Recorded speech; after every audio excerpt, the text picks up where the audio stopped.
What's going on, guys? It's the Bigs Podcast, episode number 30. Yeah, I did that right. And today we're going to cover week 5. We had a hell of a week, a lot of movement at the top of the standings.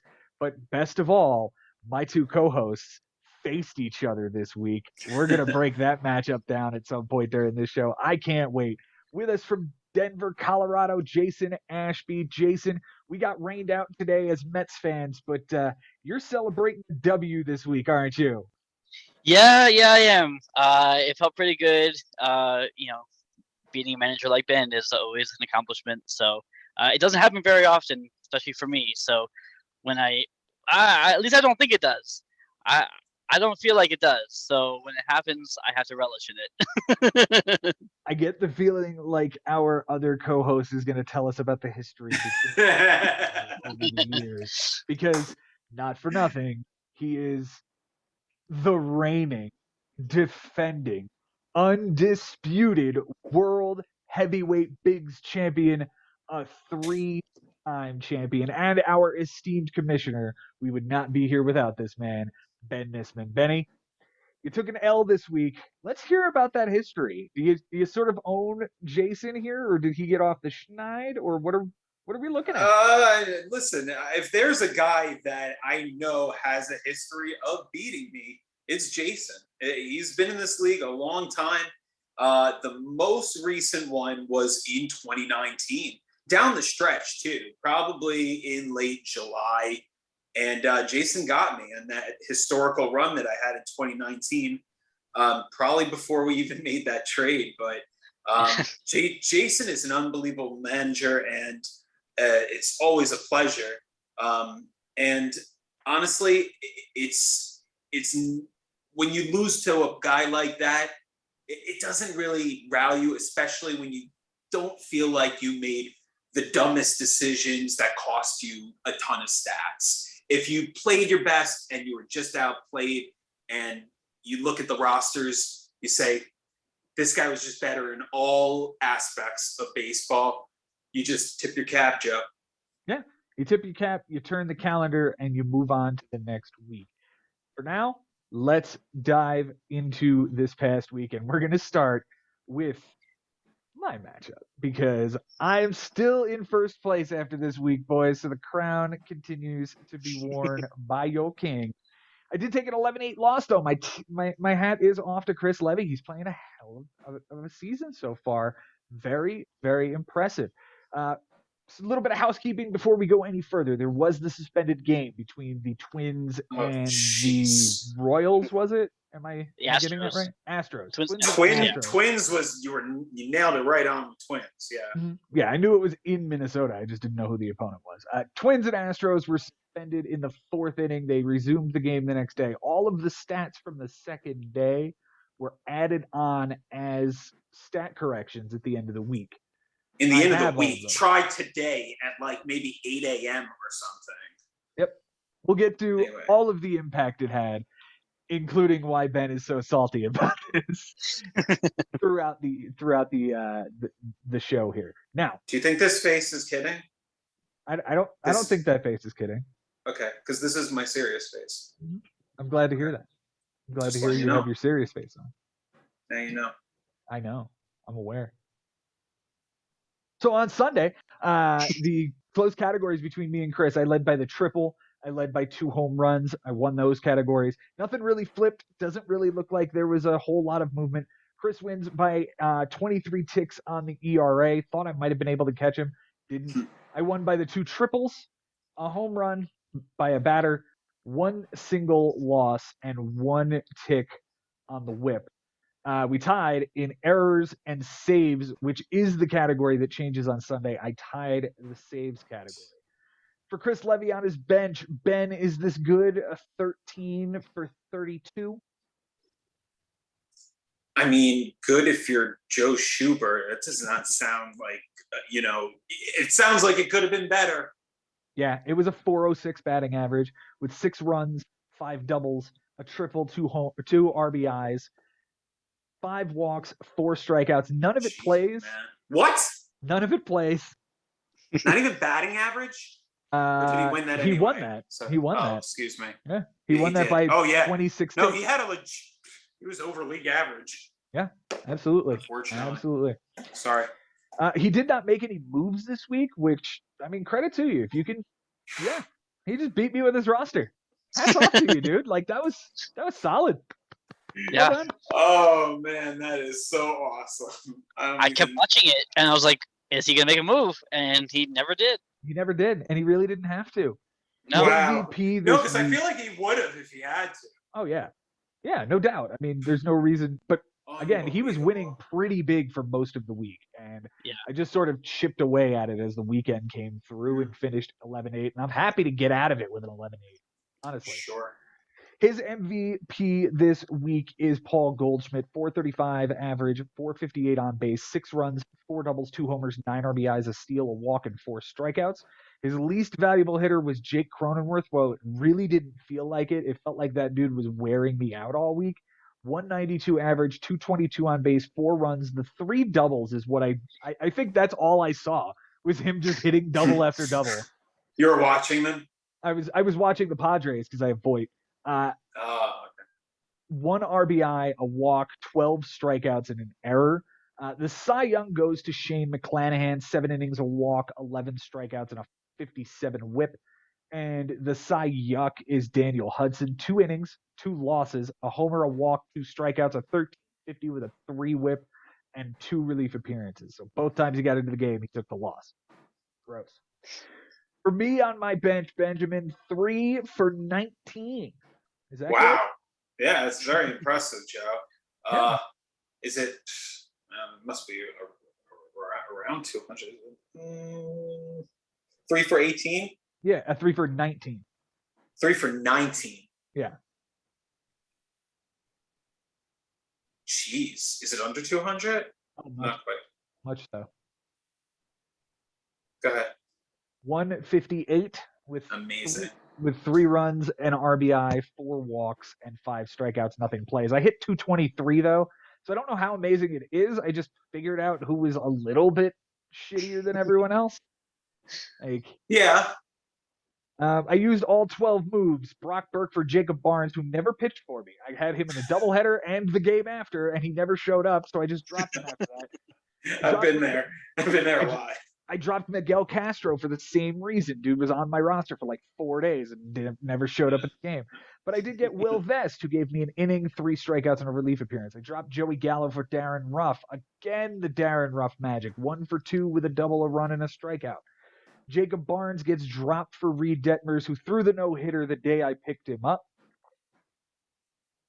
I didn't have the start in my lineup. I picked him up after the game. After. Yeah. Yes. Yeah. I dropped Will Vest for David Price, thinking, I could get it on this guy before he comes back from the IL. Nice idea. I dropped Darren Ruff for Ryan Stanek, who was the most recent guy I picked up and never showed up in my lineup for like 4 days. Nick Martinez gets dropped for the Brubaker start I was alluding to before the show started. 5 innings, a loss, 2 earned, 2 walks, 5 strikeouts, a 3.60 ERA, a 1.20 WHIP. It's a fine Serviceable. start. Yeah, Serviceable. I dropped him for Hunter Green. I dropped Hunter Green for Will Vest. I probably should have held on to Hunter Green. Thank you. You're welcome. David Price gets dropped for Jake McGee because, look, Jake McGee's out there. I'll just stash him. Ryan Stanek finally appeared, and I dropped him for Trent Grisham, batting 9th in the San Diego lineup. Goes over 3 with a walk and a strikeout. It's not horrible. Jake McGee then gets dropped. I added Joey Bart, and I've dropped Trent Grisham. I have since added Mike Yastrzemski as well. 3 games set for the Giants in Colorado this week, gentlemen. That's the first half stream for the week. I used all 12. My MVP this week is Brandon Nimmo. 435 average, 500 on base percentage, 4 runs, 3 doubles, a triple, 3 RBIs, 3 walks, and 4 strikeouts. The least valuable hitter is Jose Abreu, who went 0 for 18 for me, and I benched him and he went 1 for 4. Horrible. An 0.43 on base with a walk and 5 strikeouts. Okay, maybe I need to platoon them a little bit more. The Cy Young is Justin Verlander, 13 innings, 2 wins, 5 walks, 10 strikeouts, nothing earned, an 0.62 whip. And the Cy Young is Tyler McGill, an inning and a third, a loss, 2 homers, a walk, a strikeout. It's the worst start of the week. It was a 54 ERA and a 6.75 WHIP. It was horrible, and now he's on the IL with arm tendonitis. Gentlemen, I'll start Biceps. biceps tendonitis. I will start the clock. Benjamin Nessman, I'll start with you. Go ahead. It's my matchup. I can't really talk. I'm just blown away by the fact that Chris didn't use an ad against Joe Schubert and somehow found a way to beat him by 3. I thought that was extremely impressive. I'm not worried about you at all, Joe. Honestly, I'm only stunned that you took a loss. It's the offense is starting to cool down a little bit, maybe, and working towards the 42 is getting a little bit more challenging, maybe as the season rolls on. But I'm not concerned for you at all. In fact, I think you could go on this crazy run now, contingent on what the schedule is. But looking forward to seeing more from you, especially after these trades were made. Just now the team is really starting to come together. As far as Chris Levy, it's just so far it's super early, but I'm just insanely excited about him. He's done an awesome job, and he's really just bringing it every week. He's listening to the podcasts more. He actually mentioned something to me that I forgot that I was supposed to bring up because we were wondering about a benching, but it had to do with scheduling. And we weren't sure about it. Anyway, it's been a pleasure watching him, and it's only week 5, so there's so much to come, and rather it's week 6 now, but there's just so much more to come from him. I really do believe that. I think he's still going to be making a lot of work towards his roster, streaming the right guys, building the roster more on both sides of the ball. So looking forward to seeing more. Proud of him. I hope he's happy about what's going on here. If he feels like it's a special year, maybe it is. 2019 was an awesome run for him. Almost told a story from Jose told a story. He was close, really close to the final week. So maybe he could just put that to bed. Don't even have to go through the race. Have a nice run and one of those guys that's sitting at the table, as you call it, Joe, 1 out of 6. I'm trying to make it the King's Court this year. I'm going to try to run as far as I can and make it the King's Table. Honestly, I think Chris played this incredibly well. Did not have to make a move and still beat me by 3. Was kicking my ass for much of the week. Jason, you did the research on this one. What did you see? Just that.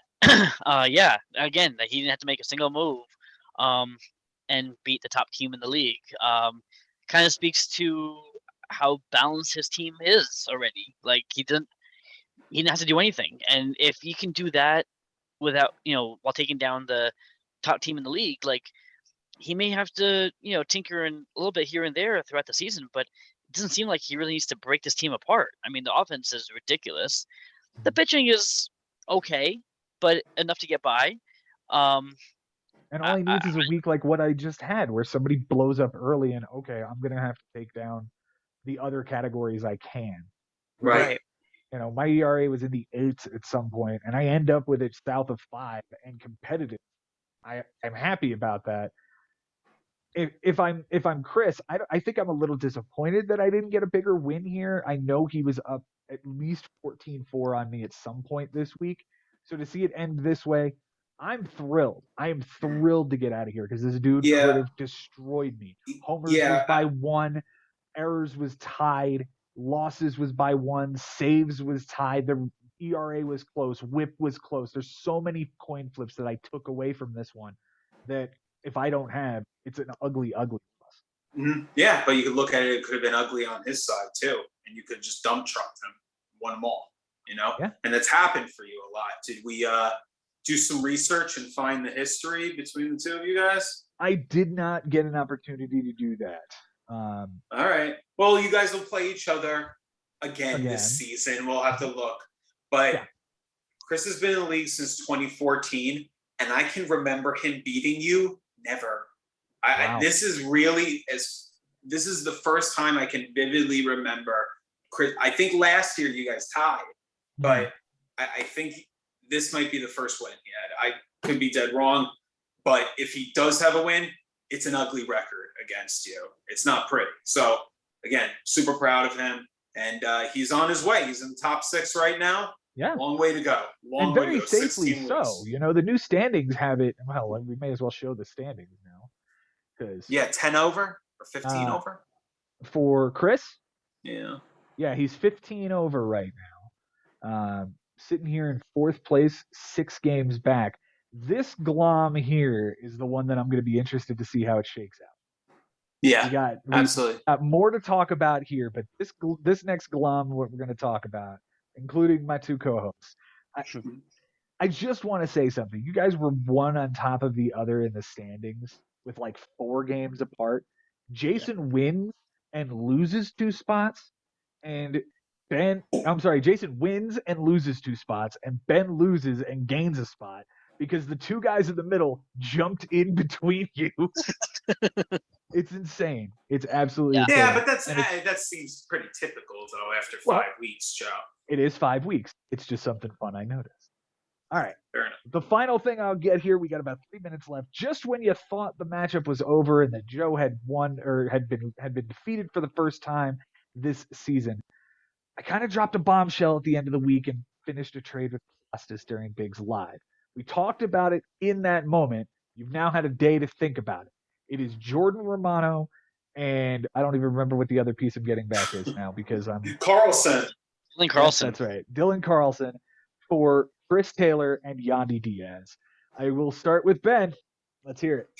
I can't think of a more even trade on paper for what guys are looking to do. Carlson is not a star this year. Romano has been good, but the closer, I mean, it's a guy that Costas could shed. I don't even know if you really needed the closer, to be honest with you, but sure, you know.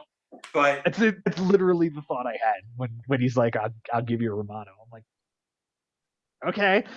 Yeah. I think it's an upgrade, and it takes a whole lot of strikeouts out of my lineup in Chris Taylor. Absolutely. I mean, he's a versatile guy, and Chris Taylor could be utilized so well, but if he's going to go 0 for 4, having like a terrible streak, then who cares where he is in your lineup? He's just plugging it and stopping some other guy from being good in it. So it was an interesting trade. I'm wondering if you end up maybe at the deadline trading a closer, you know, because you have so many, you know. But it'll obviously depend on where you are in the standings when we're at the deadline and what you're expecting to be.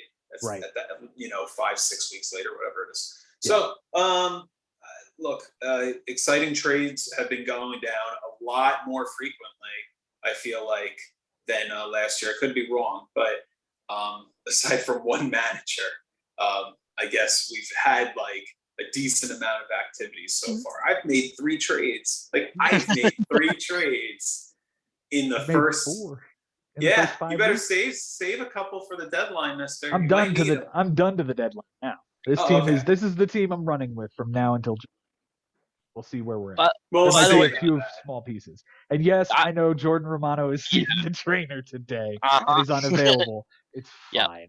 I mean, unless he's going to all of a sudden need Tommy John, that would be a disaster outcome, right? Yeah. Okay. Like, if he hits an IL stint, he hits an IL stint. It's okay. It doesn't hurt you. No, I don't think so.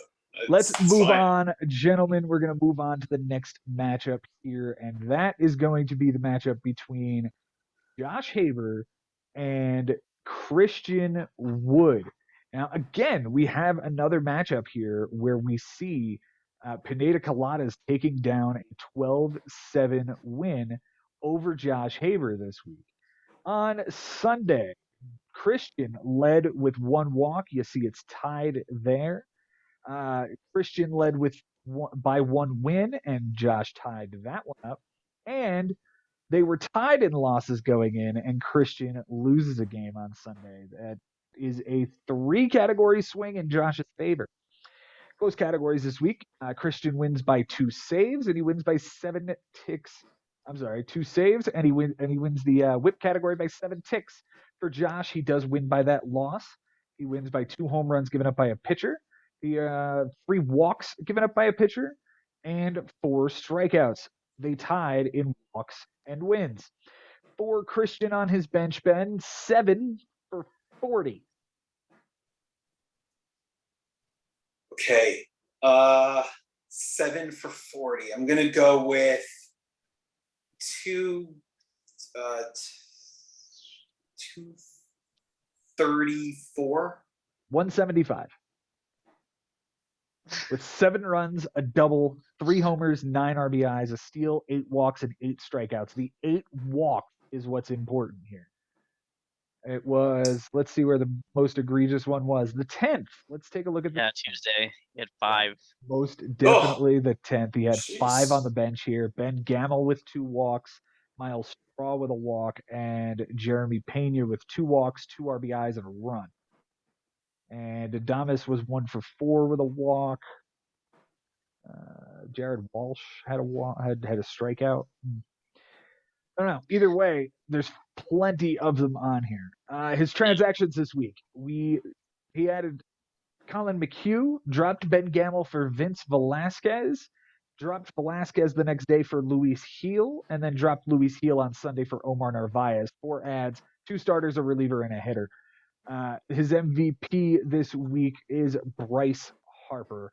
That's only on one day. Let's go back to the matchup totals. For Bryce Harper, 609 batting average, 643 on base percentage, 8 runs, 6 doubles, 3 homers, 8 RBIs, 3 steals, 4 walks, and only 2 strikeouts. And a torn UCL. What? He's playing this with a bum elbow. Yeah. Yeah, he's playing with a partial tear in his UCL. Oh, I thought it was just like, I didn't know it was that bad. Yeah. Well, I mean, we saw Masahiro Tanaka pitch with it for years. Yeah.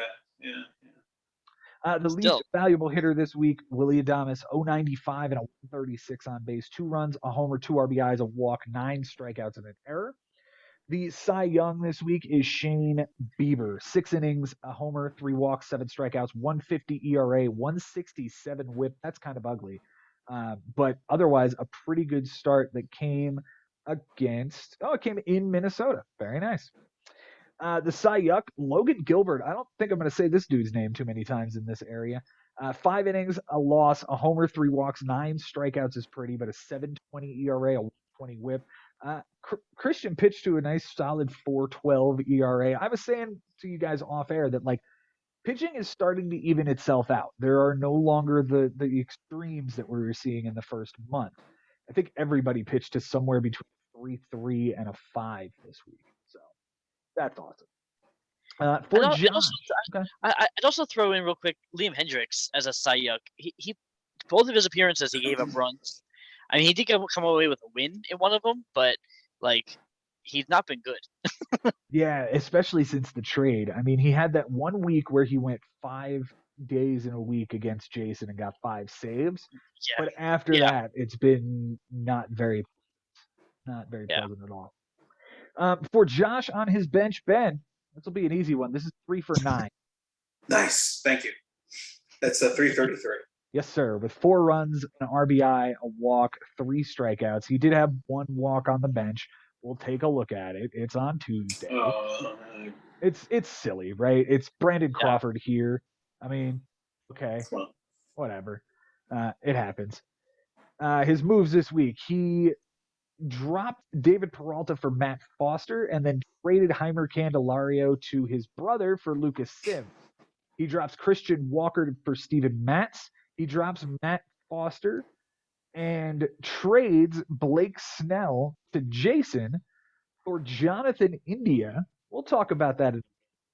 He picks up Tony Santos. How many trades is that for Josh now? That's either 3 or 4. We'll take a look here in a moment. Tony Santillan, he drops Jake McGee for Ben Gamel. He drops Tyro Estrada for Will Myers. I would love to know what Mike thinks about his brother picking up Will Myers. It's a meme, is it not? Steven Matz gets dropped for Dylan Bundy, who gets dropped for Devin Smeltzer same day because Bundy went on the IL and Smeltzer was the replacement.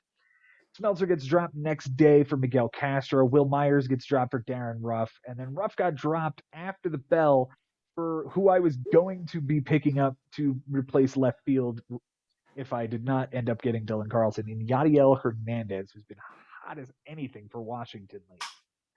10 ads, 2 trades, 4 relief pitchers, 3 starters, and 5 hitters. For the MVP this week, we're going to talk about Trey Mancini. 400 average, 500 on base, 3 runs, 2 homers, 4 RBIs, 3 walks, and 4 strikeouts. The least valuable player, apparently, is Vlad Guerrero, 250 and a 318. I don't know. With 2 runs, an RBI, a walk, and 3 strikeouts. What do you guys think? I mean, the only other options here are Brandon Crawford, who homered, and George Springer, who also homered. Yeah, or Darno, who also homered. Yeah. Like, everybody did something. Everybody did something. Everybody brought something to the table.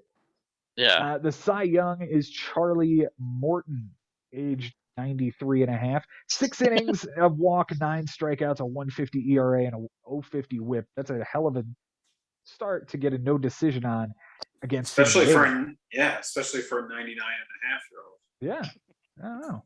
That guy's seen like the Great Depression stuff. The Cy Yuck is going to be Kyle Gibson. 3 2/3, a homer, a walk, a strikeout, a 1473, and a 245. That start came against the Dodgers in LA. I don't know if there's another start that's uglier than that. Like, Oof. Yeah, that's rough. Neither of these guys had any stats from. Oh, I'm sorry. I take that back.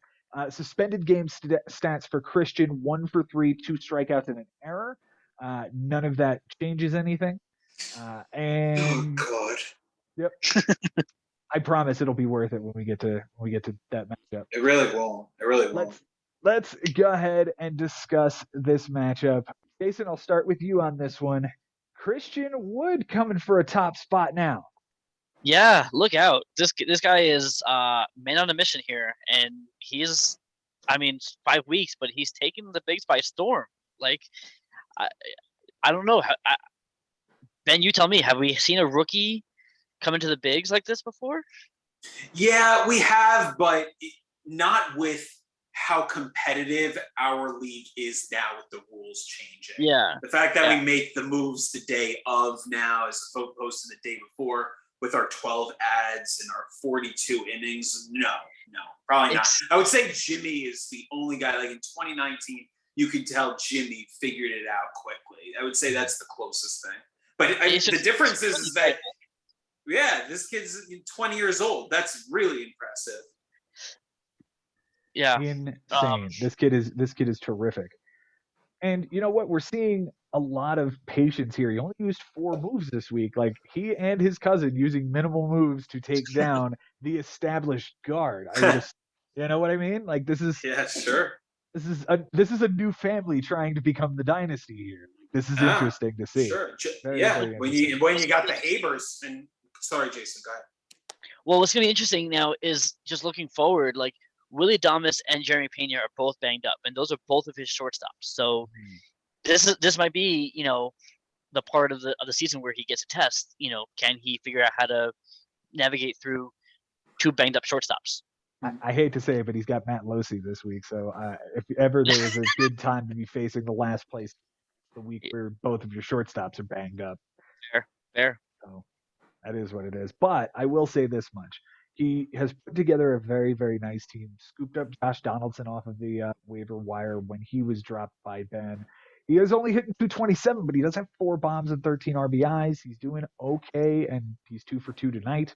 Rowdy Tellez was a great pickup. Jared Walsh has been a very nice addition to this team. Bryce Harper, of course, is the MVP on the team, and the pitching is doing pretty well. Ben, how do you like his pitching staff? In general, I think it's good. It's not. Do you call it top in the league? Cueto's having a decent start so far against Kansas City. Gossman, Rasmussen, Bieber, Logan Gilbert. These are young guys young guys that aren't, for me, completely proven to the point where I'm like, this group, but it's definitely, you figure at least a couple of them are going to be good. Gaussman I don't know what to think of Gaussman, but he's got to pitch in the Rogers Center a little bit more, and that's going to be tough versus what he was doing last year in San Francisco. I think it's a huge difference. So, not to take anything away, I think he could still do it. But again, I like this. I like the pitching staff in general. Knebel, he has kind of blown a couple lately. Is it a disaster, or are they just like very loud right now, like very noticeable? But like he's had a couple, like he could probably still get it together. But they've been loud blown saves for sure. Mm-hmm. I think the bullpen is the strength here. After the Hendricks trade, he paired Hendricks with Edwin Diaz, and then Knebel as the 3. Seawald is a 4 reliever. Yeah. Let's talk about Josh now. We're going to discuss his trade that went down. He's got 2 of them. Heimer Candelario for Lucas Sims, and then Jason, the big deal, just before the deadline on Tuesday with Blake Snell for Jonathan India. I would like to hear from you, Jason, on why Blake Snell was the target and why Jonathan India, a guy you're on record as really, really being in favor of, is the piece that you're moving. So, honestly, Josh came to me on this one. I wasn't targeting anybody. He came to me with Blake Snell, and I had seen that he was close to coming back from the IL. The Padres have been playing well, and I think they're going to continue to play well. So I like him in that rotation. India has been out now for a while. There hasn't been any news on him. I just didn't feel like he was stash worthy. And with Merrifield now, and Andres Jimenez has also been really good for me at second base too. I didn't really have a need for a one-dimensional Jonathan India.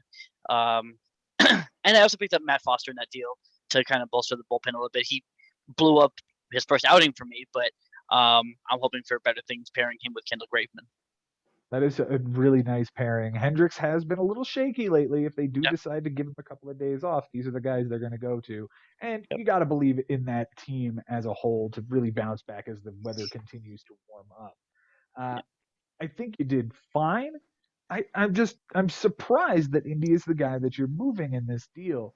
When I look at Josh's team, he did have Adam Frazier already on that squad. He got from me. He got from you, so that's at least 3 trades that Josh has made. He's made 3. Okay, and Jonathan. He didn't make one with Costas. No, Costas has only made 1 deal. That's not true.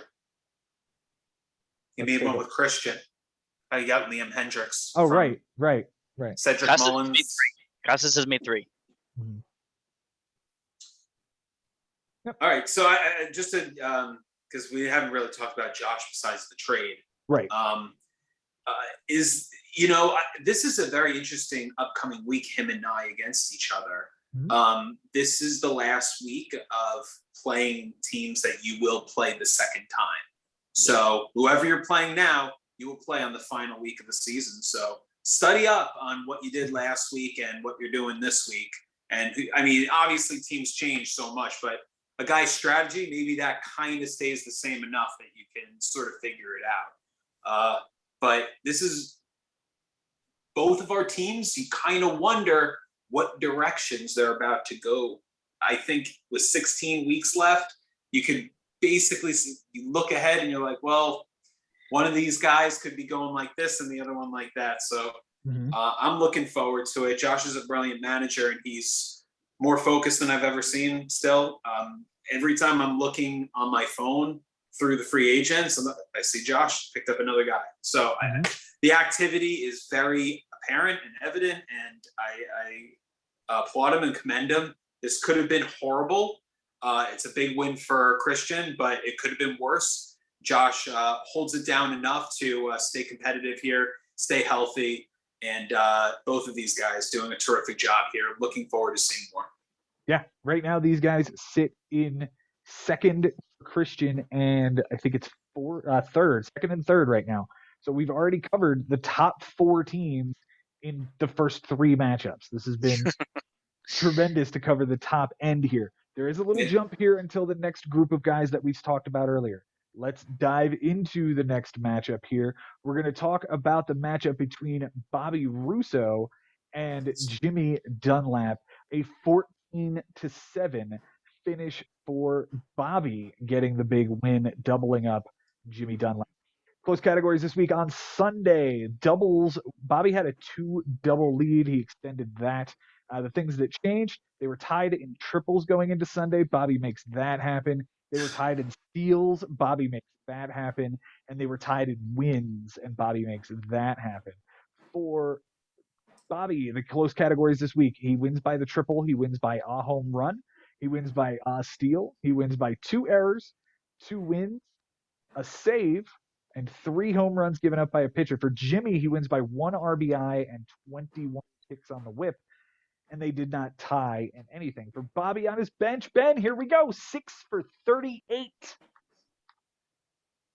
Jeez.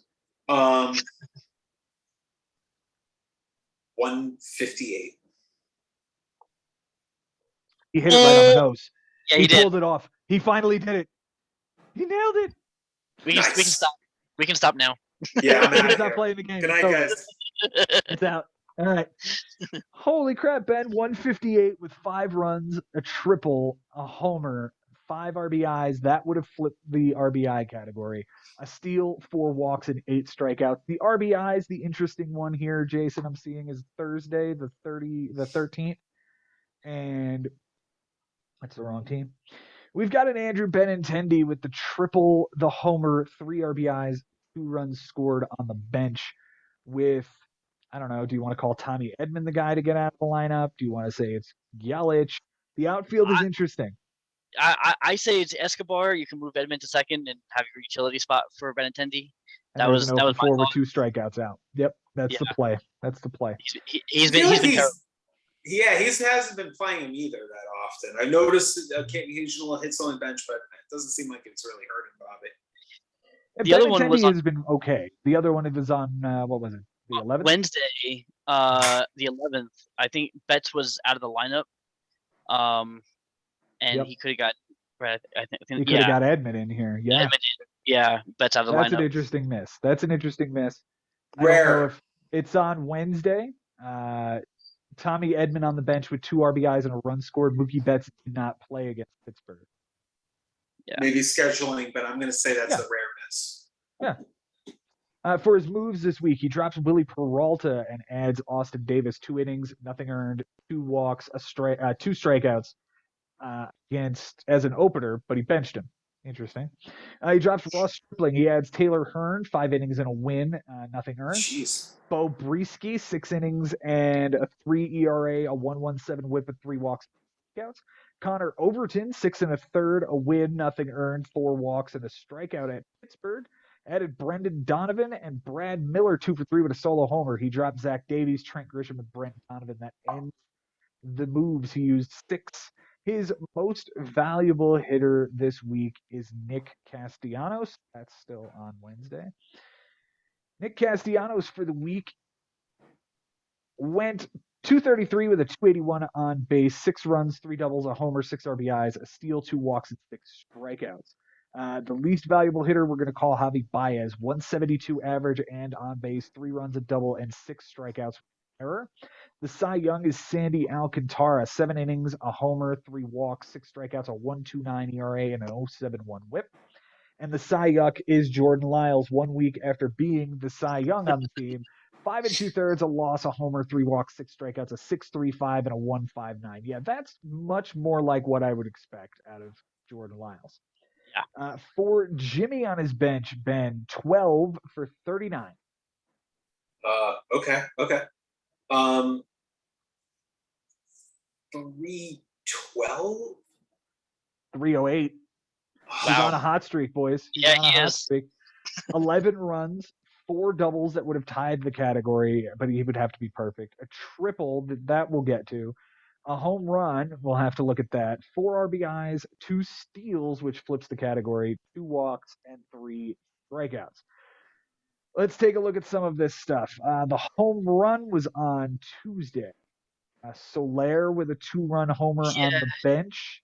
Tough to get him in. It's tough to get him in. Let's see. Soler is a corner outfielder. Teoscar Hernandez has an offer. I don't know that you're playing him over that guy. Exactly. Yeah. Okay. The double and the triple happened the next day. On the bench is Jurickson Profar here, a run, a double, a triple, and a walk. Ramirez wasn't playing third. Is there a way to make that happen? I guess not, huh? No. Well, solid manager doing everything he could. Got an unlucky Sunday, a very unlucky Sunday. That's what. Let's take a look at Sunday. That's what we're calling the Sunday. 2 doubles and 2 steals on the bench. Yeah, and that was Profar. One for Bader. That was the early morning game on Sunday. That all of a sudden is now a thing. That there's a baseball game at like 11:30. Yeah. On Sunday morning. And so I would assume that Profar would have been in the lineup then, Ben. Did he say that? Yeah, it sounds like that was part of what was going to happen, but the fact that he didn't even get a chance, I think, and it's unfortunate. You'll get to his moves, but his moves were part of that too. Yeah. Oh yeah, that's right. There's an ad that was just seconds too late from getting it. All right, let's talk about it then. He added Harrison Bader. He dropped Josh Naylor, who had that 8 RBI game that night.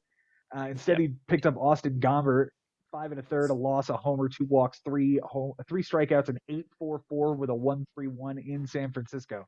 Not good. Not good. He drops Will Crow and picks up Reynaldo Lopez for an inning and a relief appearance, who left with back tightness. He drops Gomber for Eric Swanson, an inning, an earned run, so a 9 ERA after a homer and 2 strikeouts. Reynaldo Lopez gets dropped for the guy he was dropped for 2 days prior, Will Crow. Interesting. He drops Eric Swanson for, I still haven't figured out what his name is going to be, but it's Joe Multiplication, I think. I'm going with for now.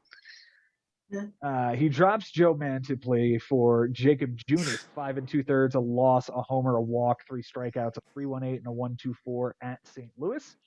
He drops Bailey Ober for Marco Gonzalez, who was really good, 6 2/3, 3 walks, 5 strikeouts, a 1.35 ERA, and a 1.20 WHIP at New York. He drops Gonzalez for Brendan Rodgers, and here comes the Sunday.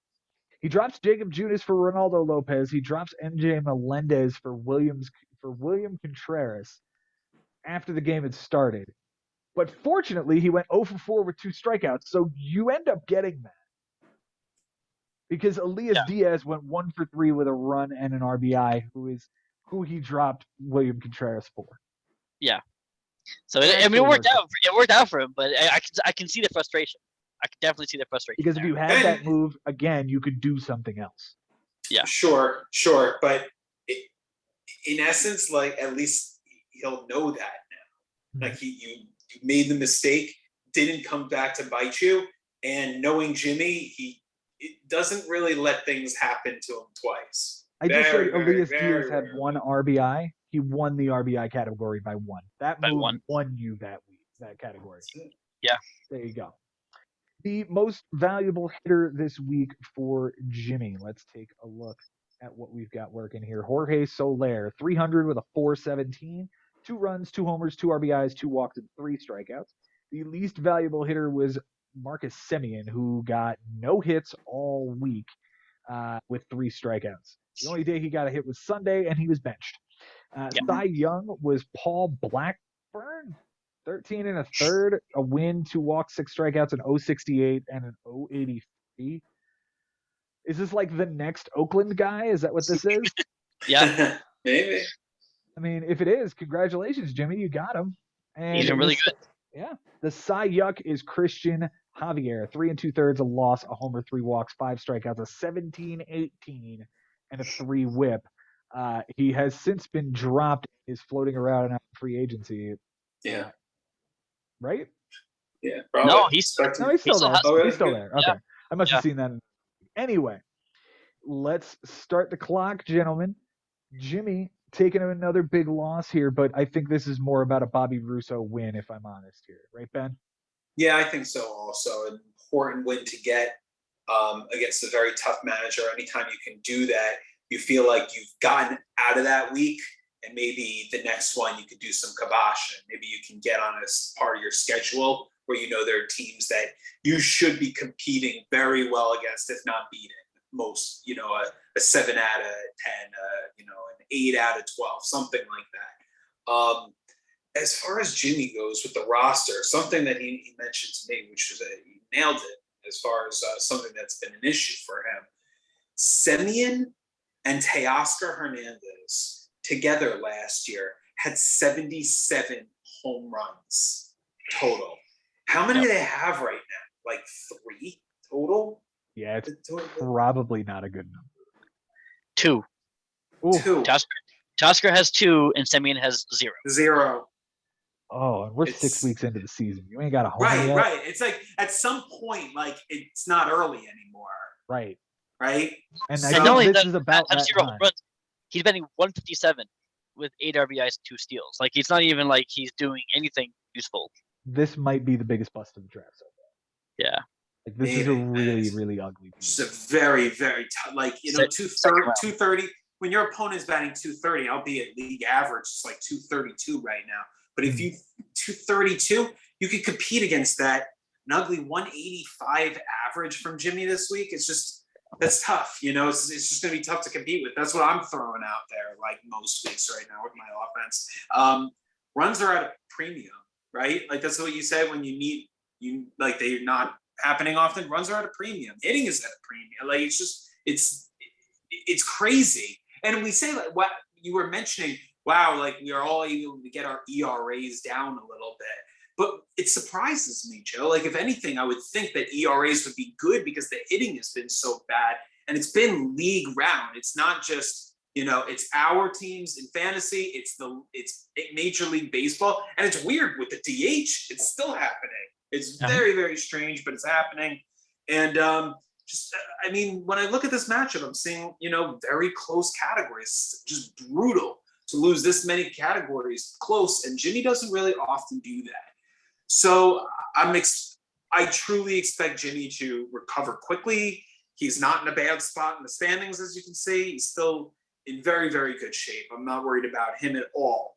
And as far as Bobby Russo, this was very impressive based on now his roster has a really, really deep bench, right? In general, or that's kind of where it's going. I mean, for him to be keeping Murphy and Madrigal in the IL, like it's a pretty deep bench in what he's intending for. So I'm interested to see where that goes.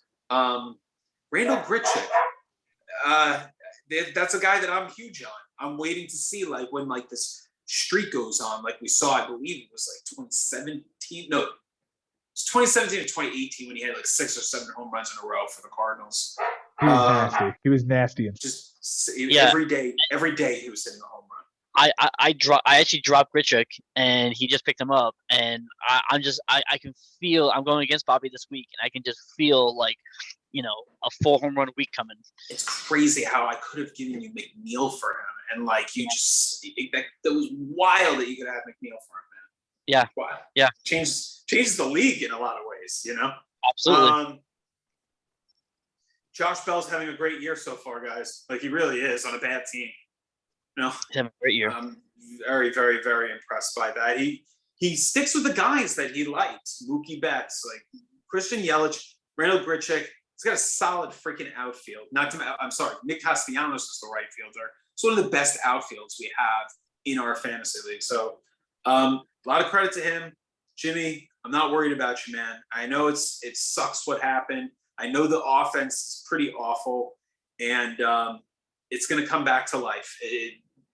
The law of averages will work out. The pitching staff. How do you guys feel about the staff? And just how long can you count on Lauer to have a good year? It's kind of rough. I mean, right, Lauer is your ace, I guess. Zach Allen, Luis Severino, but after that, it's a bunch of like long relief guys. Crew. Yeah, it's Will Crowe, Fernando Lopez, Jeff Hoffman. I guess Javier. Yeah, but he was terrible. Like so, it's all these guys who go 4 innings in relief. That maybe get you a win or a save if you're lucky, but it's hard to really rely on that. Yeah. I think that'll do it here. I appreciate you boys handling that one. We're going to move on to the next matchup. All right, let's move on to the next matchup here, boys. We're going to talk about your matchup. Interesting matchup this was. And Jason, you don't just get a win, sir. You get a double up victory on the reigning champion, a 12-6 win here. On Sunday, wins were tied. Congratulations, Jason. You made that happen. Home runs given up by a pitcher. Whoa, Joe. What are you talking about? You said wins were tied and Jason made that happen? My apologies. My apologies, Ben. Okay. You made that happen. However, in doing so, you gave up 4 home runs, which untied that category in the wrong direction. Close categories this week. Ben, you almost won by the strikeout. We'll get to that in a moment. Instead, it's Jason winning by the strikeout. However, Ben, you did win by the win. Jason, you won by 1 double, the strikeout we are going to talk about, and 2 home runs. You guys tied in triples, errors, and saves. For Jason on your bench, you went 10 for 40. Nice. It's a quarter. 8 runs, a homer, an RBI, 4 walks, 13 strikeouts, and an error. Strong work on keeping the strikeouts out of your lineup. 56 of them. Not a great number either. The only thing, none of that plays, by the way. Your moves this week: you dropped Daniel Lynch for Eliezer Hernandez, 5 1/3 in a loss with a 5.06 ERA. You dropped Adam Simver for Brooks Raley, who got you a save. You dropped Eliezer Hernandez for Alex Faedo, 5 innings, a loss, 7 strikeouts, a 360. Okay, random Detroit guy. You dropped Austin Nola for Adrian Hauser, 4 innings, a loss, 4 walks, a 6.75, and a 250. Not the best. No. You did do that trade, Jonathan India for Foster and Blake Snell, dropping Faedo. You dropped Griffin Jacks for Jose Iglesias, 0 for 4 with a strikeout. No bueno. You dropped Adrian Hauser for Jonathan Heasley, 3 1/3, a loss, 4 walks, a strikeout, 270 ERA, 240 WHIP. You dropped Jose Iglesias for Tyler Naquin, 2 for 4 with a double, an RBI, a steal, and a walk. You dropped Chris Paddock for Edwin Rios, 0 for 3 and 2 strikeouts. Dropped Edwin Rios for Danny Jansen, 1 for 2, a run, a home run, 2 RBIs, a walk, and the name of your team now. Yes, sir. You dropped Alex Kirilloff for Mike Moustakas, 0 for 3 with a run and a walk. You dropped Randall Grichuk. We will be interested to see how that goes. We just talked about that on Bobby. For Sir Anthony Dominguez, an inning, 2 walks, a strikeout, a 2 whip, and a relief appearance. You dropped Jonathan Heasley. For that man, it's the pickup of the week without question. It's Hunter Green, 7 1/3, a loss, 5 walks, 9 strikeouts, a 1.29 ERA, and 0.68 whip. All of that with no hits. Insane. Your MVP this. Let's go ahead and celebrate Whit Merrifield for the first time. Finally, gentlemen. Let's do it. 323 average, 313 on base percentage. He's still not walking. 9 runs, 2 homers, 7 RBIs, 2 steals, and 5 strikeouts. The least valuable player is Eugenio Suarez, 182 with a 308, 1 RBI, 1 walk, 5 strikeouts. I assume he's just the backup for Seager and Arenado. So, it's not like you have to ask yourself how long a leash you're giving this guy. But I've had the thought. Yeah. Framber Valdez is the Cy Young, 7 2/3, a win, 2 walks, 6 strikeouts, a 1.17 and a 1.17. The least valuable player is Daniel Bard, an inning and a third, a loss, 4 walks, 2 strikeouts, a 20.25 and 5.25. That dude has been really good for you so far. 1 blow up week happens, right? And yeah, the big blow up happened on Sunday. That he took a loss. I was watching that and I almost puked. I was like, "Come on!" What a shame. Because he could have gotten the save that would have untied that. Untied that, yeah. For Benjamin on your bench, you went 11 for 40. Wow, I'm actually surprised that it wasn't worse, Joe. It felt like I was leaving a lot of crap on the bench, but I'm happy with it. 253? 275. It's 7 runs, 2 homers, 3 RBIs, 8 walks, and 10 strikeouts. The 8 walks would have to be perfect to make that work. You lost that by 5. The RBIs do not play. The 2 home runs would have to be perfect. Well, Is the there thing one about the home is there runs, one particular play that you missed that you want to highlight here? yeah, it was the stuff that happened with the suspended game, honestly, because I was getting Tommy Pham, Oscar Mercado all over the place with my second baseman, Caesar, and Segura was a mess. Kike and anybody was a mess that I could have put him in for, whether it was Jock or, I just couldn't figure it out with Kike either. That's why the trade was so big. And I guess we'll get into that with this matchup. But with the home runs and Segura on a day that I certainly could have played him that day, but I never was going to play Jock for the night game because I was trying to avoid strikeouts. So no matter what, and I looked to see Segura's day where he hit a home run, he also had a K that day. So I never would have been at the point knowing myself and my strategy that I would have went in for it, going for a double, going for a homer with Jock, but if we're trying to avoid 1 or 2 strikeouts. You know me. I'm never going to do that. I think you'll take the L in the offensive category and try to survive. Usually. Strikeout. Yeah. Your entire team, the day that Segura was on the bench with the homer, hit 088. It was 3 for 34. It was disgusting. I was sick to my stomach seeing that on the bench. For your moves this week, you dropped Akil Baddoo, who's a AAA player who was drafted in the 8th round, for Miguel Cabrera, who went over 4 with a strikeout the day you picked him up. But we're going to talk about him in a minute. Yeah. By the way, the day after Segura, then I benched Miguel Cabrera with a 3 for 4 on the bench. I'm just like, my God, man. I don't know if I could have had enough hits to catch Jason, but I would have made it close and competitive and made it interesting for the final day if I had things a little bit more taken care of, like Tuesday through Friday. It was 10-6 going into Sunday, and as it turns out, it ends up being 12-6. So we'll continue with the moves here. You dropped Phil Bickford for Jake Woodford, an inning and a relief appearance, 2 walks and a strikeout. You dropped Sam Henkes for Aaron Hicks, 0 for 5 with a strikeout. Gross. Okay, by the way, hold on. Can we get into that? I want you to find out what the score was for the Yankees game on that day where I pick up Aaron Hicks. We went 0 for 5. 15-7. Okay. How is it possible, Joe Schubert, Jason That's the one guy who goes 0 for 5 with a strikeout. Tell me in what world, except for the fact that it's just 1 strikeout, so I guess maybe every single time he was moving a runner over, but not getting him across the plate. Like every time it went into how is that possible that a team can put up a football score and an 0 for 5? Really? For real? Okay. I will give you every one of his at-bats. He struck out swinging in the 2nd inning.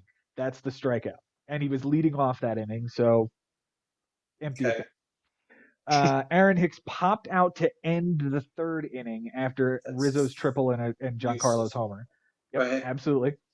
The 5th inning, he lined out to right field for the 2nd out. Yeah, a liner, but it's an F. It's an F9. 9. Yep. But there were 2 on at the time, so he could have driven home a run with that. Yeah, but he did it. That's like saying, Joe, he could have. That's like saying, he did. Yeah, no doubt. That's like saying, oh man, I would have this word in Scrabble if I had a V or an R. Just stop. Yeah. Like you don't have it. He grounded out to start the 8th inning, which is where they scored 5. He grounded out to start the inning and grounded out to finish the inning. And they scored 5 runs in this inning. They batted around, and he made 2 of the 3 outs. Okay, let's get back to my ads. Yep. All right. Aaron Hicks. Shitty ads. You dropped Ryan Brazier for Nick Solak, 1 for 4. You dropped Aaron Hicks for Mitch Keller, 4 2/3, a loss, a 9.64 ERA, a 150 WHIP with 2 strikeouts. Solid. You dropped Nick Solak for Jonathan Diaz, 4 2/3, 4 walks, 4 strikeouts, a 106 WHIP. Nothing earned. Solid. Solid. the walk to strikeouts is kind of ugly, but he's a AAA kid. Like, congratulations, you survived that. Yeah. Also, I was going for him too, so there's that. I thought about him too. Yeah, I noticed from what they were saying is that he didn't give up any earn, but he was a little bit wild. So I was like, I can live with that. All right. He dropped Jake Woodford for Craig Stammen. I don't think he got in for you this week. No, he didn't. He didn't actually. No. That's funny. You dropped Mitch Keller for Trent Thornton, who was demoted to AAA and was a waste of a move. Oh God, was it? You dropped Jonathan VR for Matt Whistler, 1 1/3, a win, a strikeout, and a relief appearance. Solid. You added Jose Alvarado. Didn't get in, but like he's good. But you dropped him for Patrick Corbin. Six innings, lost, 3 homers, 2 walks, 5 strikeouts, a 750, and a 133. Your MVP this week you have now traded away in Gene Segura. Where is he? Because I'm looking at Jason's team. That's the problem. I don't have. Nope, you sure don't. Gene Segura, 7 runs, a double, 2 homers, 6 RBIs, 3 steals, 2 walks, 6 strikeouts, a 421, and a 476 on base percentage. I said this last night on Big's Live. This is probably the best week that Gene Segura is going to have this season. Maybe he'll put up 1 or 2 that'll be competitive with this.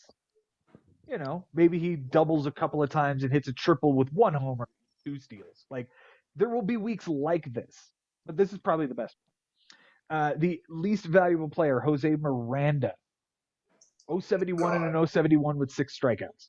The Cy Young is Max Scherzer, 7 innings, walks, 6 strikeouts, 129 and an 071. And a loss. No decision. A decision. Oh, right. No, I'm sorry. He got off the hook on that one. That's right. Yep. They lost late to that Ty France thing. Yes. Yep.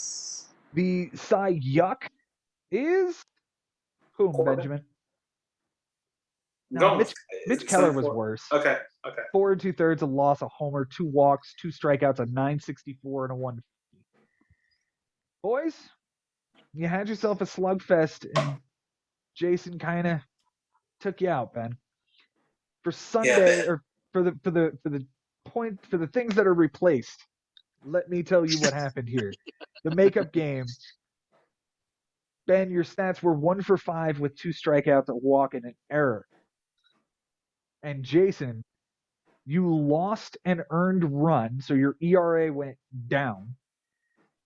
You went 1 for 1 with a walk. Ben, I'll give you the floor.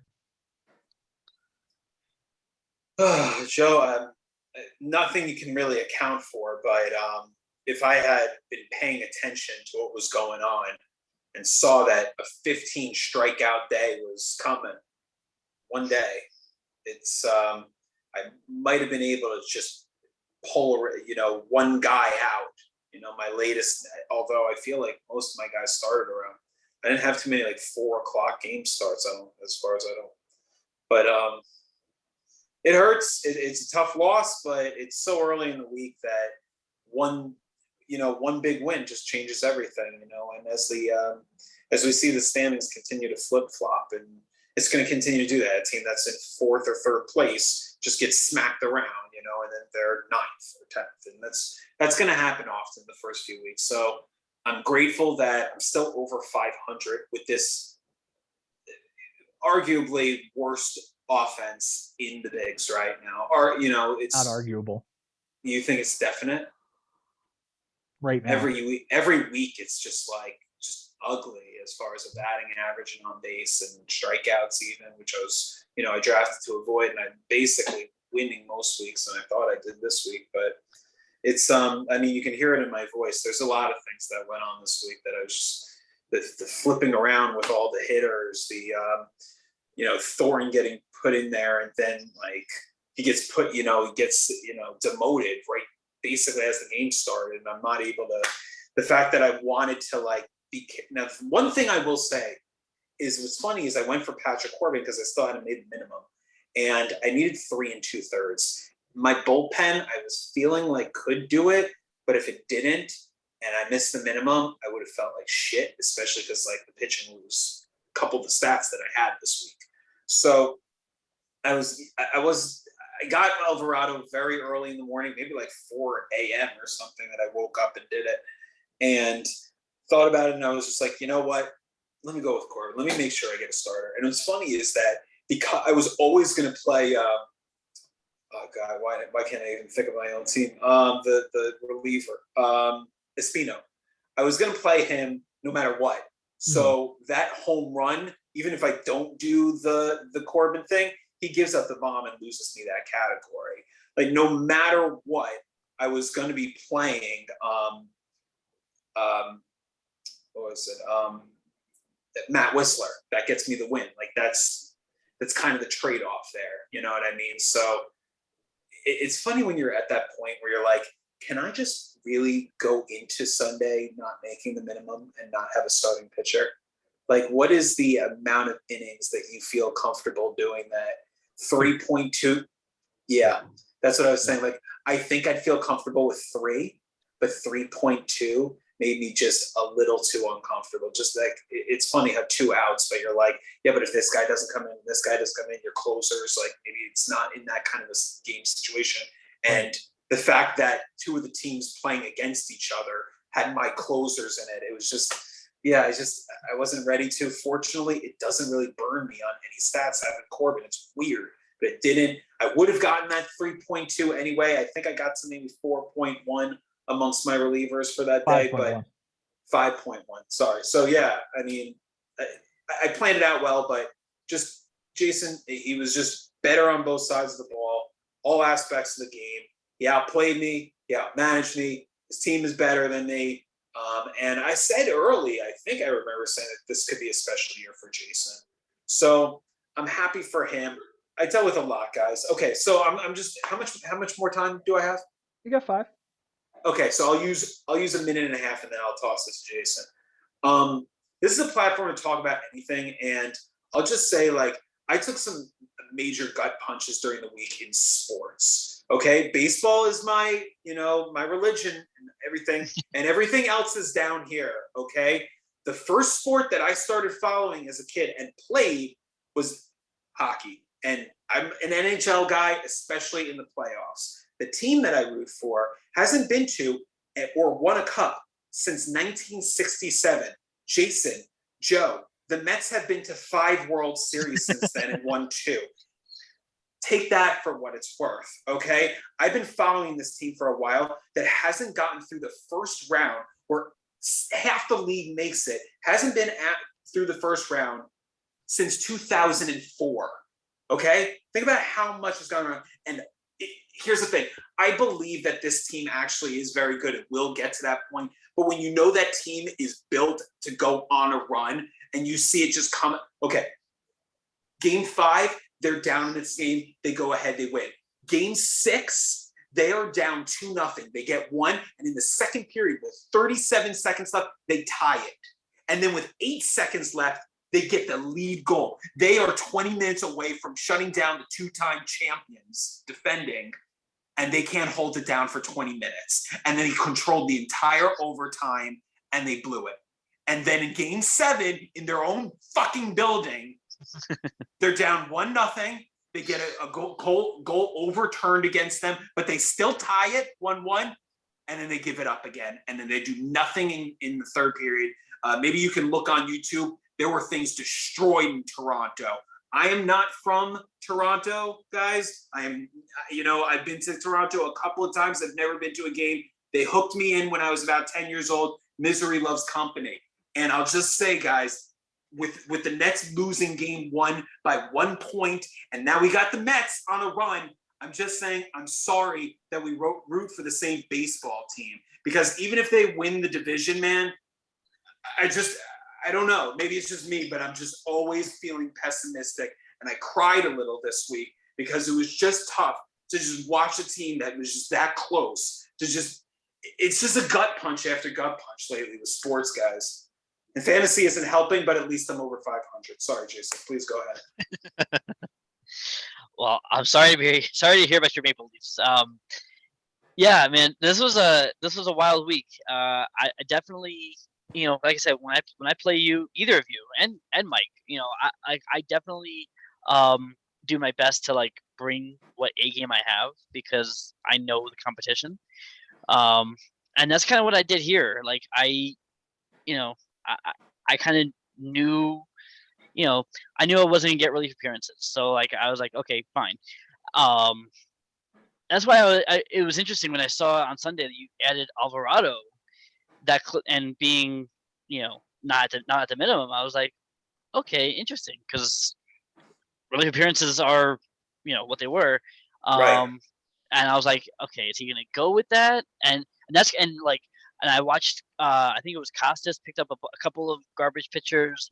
There wasn't a whole lot left. I had picked up Hunter Green for this start so that you wouldn't have him on Sunday. And I think Costas picked up a couple of guys. So Costas I was did like, pick up a couple of guys. We're going to talk about Costas Sunday in a minute. But I love that you picked up Green early, so that like the day before. Was that when you got him? Right after I dropped him. It was like 3 days before. Yeah. Very nice. I was if you were doing high on that one too. Wow, and the fact that you held that for that long, very good, very good. Especially because he was going against the Pirates, like that. Yeah, plus, sure. Yeah, it was a juicy matchup for someone. Yeah. It was the perfect. Last week I said don't stream your pitchers against the Pirates, and the guy who streamed the pitcher against the Pirates got a no-hitter, and then he lost. But like, it's still a no-hitter. Yeah. Wow. Go figure. Ben, we talked a moment ago about your team being the worst offense in the league. We've got a 283 on base percentage. That is the second worst in the league. A 207 batting average. That is the worst in the league. 13 stolen bases is fourth worst in the league. No triples yet. You have yet to triple. Had one on the bench from So who was it? There was someone good, like JP Crawford on the bench when I tried to get cute with Iglesias in Colorado. Mm-hmm. You are second to last in home runs with 25. Doesn't surprise me. You are second to last in runs batted in. Yeah, but runs I might be kind of close to like you are you're middle of the pack in doubles, and you are third from the bottom in runs scored. Walks, my walks middle. I'm gonna give you 1 minute, Ben. Is there what are you doing to improve this offense? I'm just letting it go. I'm just gonna let it do its thing now. And not off to a good start as Winker doubles on my bench, going for the leadoff hitters. So still getting gut punched by stats on the bench. Hopefully, like thinking about how they won't play by the end. But lately, a lot of them have played. Guys, I count out about 7 or 8 stats that I've left on the bench now, and they're starting to add up. I'm sure other teams are dealing with around that number also, but you just think about, man, if I could just get half of those back, to really put yourself in a better position. So I'm not doing anything to improve it, Joe. This is the team right now. This is the group. And I just gotta, I had to shed somebody because the bench was getting really too deep. And, now I kind of know who my starters are. I can't even say definitively that I know, but it's getting a little bit closer. So it just needs time. 16 weeks left is a lot of times to blow some teams out. My team does have a decent enough staff, like in the next week or so, maybe when Kershaw comes back, that I could win with my staff, my bullpen, and my starting pitching. So we'll see, man. Like, I'm over 500 for a reason. There are things that I've done right. I got to think of it that way. Well, we wish you the best of luck. Hopefully this offense comes around for you. Jason, strong win, my friend. We shall see what goes on next week. Let's talk about the next matchup here. And this, sometimes you look at scores of a baseball game and you're like, wow, I can't believe that happened. And you see the win probability all over the place.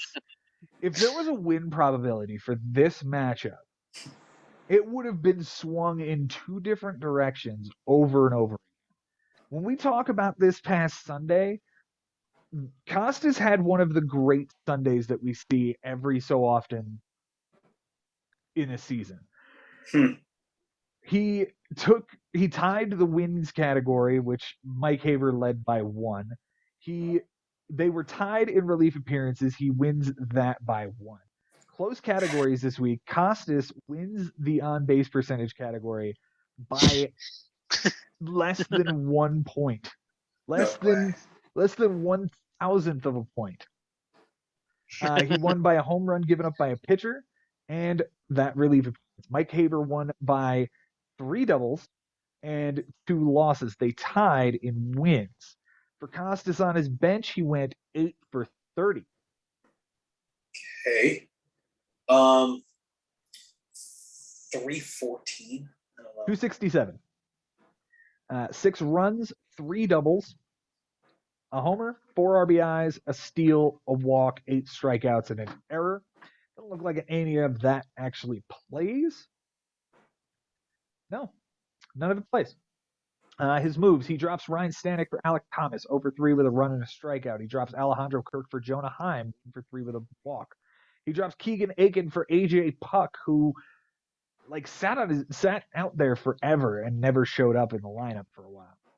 Alex Lang gets picked up for Tim Meza, 1 inning, a 9 ERA, a whip, and a relief appearance. He drops Jared Kelenic now, so we have traded Jared Kelenic. He gets dropped. You pick him back up, and now you're dropping him for. Are we going to call him Zach Loogie? Can we call him Zach Loogie? I'd like to call him Zach Loogie. 7 innings, a win, 6 strikeouts, an 0.71 whip. It's a nice pickup. Yeah, nice pickup. He drops Keegan Thompson, so the piece you got for. Never mind. For Dan Vogelback, 0 for 4. He drops Daniel Vogelback the next day for Jose Quintana. More on that guy. He drops AJ Puck for Tim Meza, who gives him 2/3 of an inning. Drops Nicky Lopez for Adam Simber, an inning, a walk, a strikeout, 1 whip, and a relief appearance. He drops Tim Meza for Glenn Otto. He drops Glenn Otto for Justin Steele and drops Adam Simber for Daniel Lynch. Those are the 2 guys those are the 2, and I'm directly quoting here Jason Ashby, shit pitchers he was picking up for Sunday to go counteract Mike Haber. Yeah. Justin Steele. Where was the quote from? 2.5 minutes ago. Oh. Yeah. The Sunday is right here. Alek Manoah, 6 innings, a loss, 4 strikeouts, a 150 and an 0.83 whip. Kyle Wright, 6 1/3, 2 walks, 9 strikeouts, a 142 and an 0.79. Joe Ryan, 6 innings, a win, a homer, 5 strikeouts, a 150 ERA, and an 0.67 whip. Who are these people? Joe Barlow, an inning, clean, a 1 whip, and 1 relief appearance. Jose Quintana, who we picked up on the 13th, 7 innings, a walk, 5 strikeouts, nothing earned, an 0.57 whip. Justin Steele, in Arizona, 6 innings, 2 walks, 10 strikeouts, a 150 ERA, and an 0.83 whip.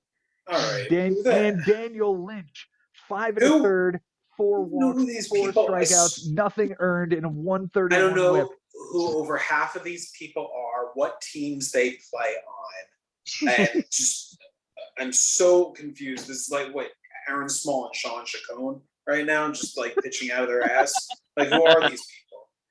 So it ends up being 37 2/3 innings, a win, a loss, a home run, 9 walks, 37 strikeouts, an 0.96 ERA, an 0.82 whip, and a relief appearance. That flips innings. That ties wins. That gives he got one home run through that whole thing, 1 home run, and wins that category by 1. It was one of the great Sundays that you have ever seen. It was so gross. His MVP this week is Colton Wong, who hit like 4 for 4 that day, because of course he did. 353 with a 500, 5 runs, double, 2 homers, 3 RBIs, 4 steals, 6 walks, and 4 strikeouts. His least valuable player is Patrick Wisdom, who he gave up Cy Young candidate Zach Plesac for. 158 average, 238 on base, 2 runs, an RBI, a walk, 13 strikeouts, and an error. His Cy Young, I gave it to Justin Steele. You could give it to Daniel Lynch for 5 1/3 of shutout ball in Colorado. You could give it to Jose Quintana for the whatever he gave, like 6 innings of shutout ball. 7 1/3. You could literally give it to Quintana. Jeez. Yeah.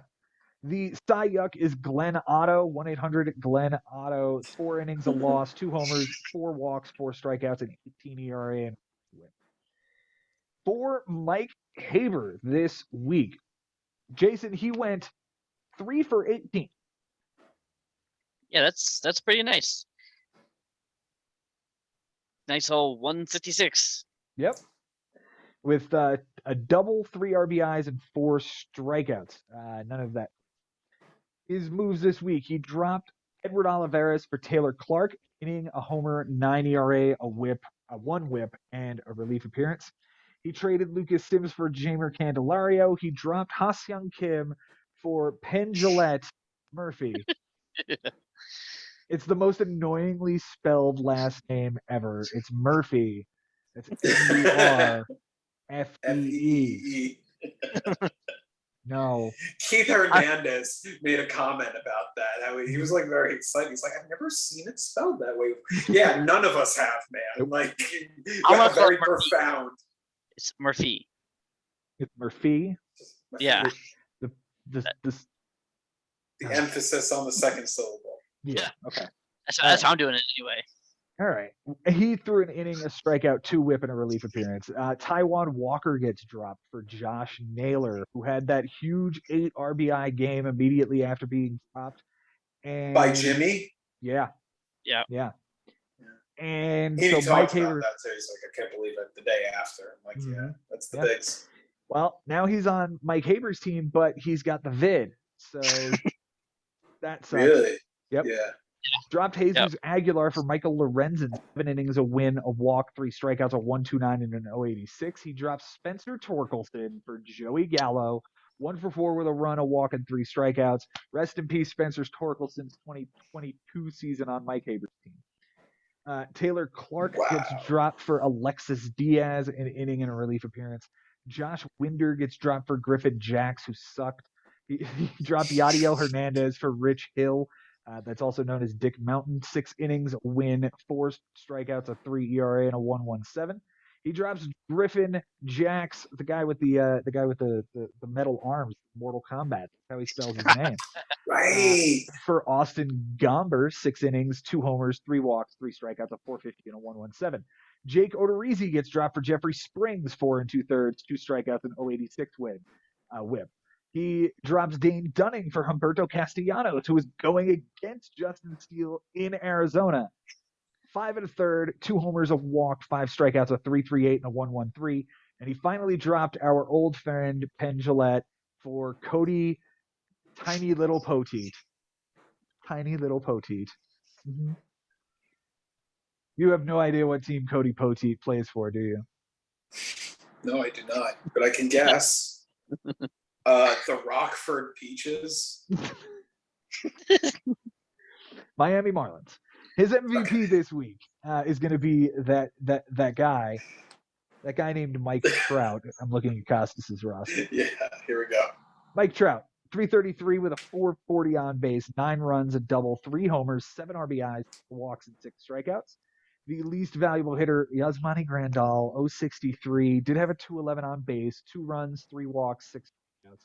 The Cy Young, Michael Lorenzen, again, like this dude needs to find a home on someone's roster now because this is like 3 or 4 really good starts. 7 innings, a win, a walk, 3 strikeouts, a 1.29, and an 0.86. The Cy Yuck is Griffin Arms Flailing Jacks. 2 1/3, a win, a homer, 3 walks, strikeout, a 15.43, and a 3 whip with a relief appearance.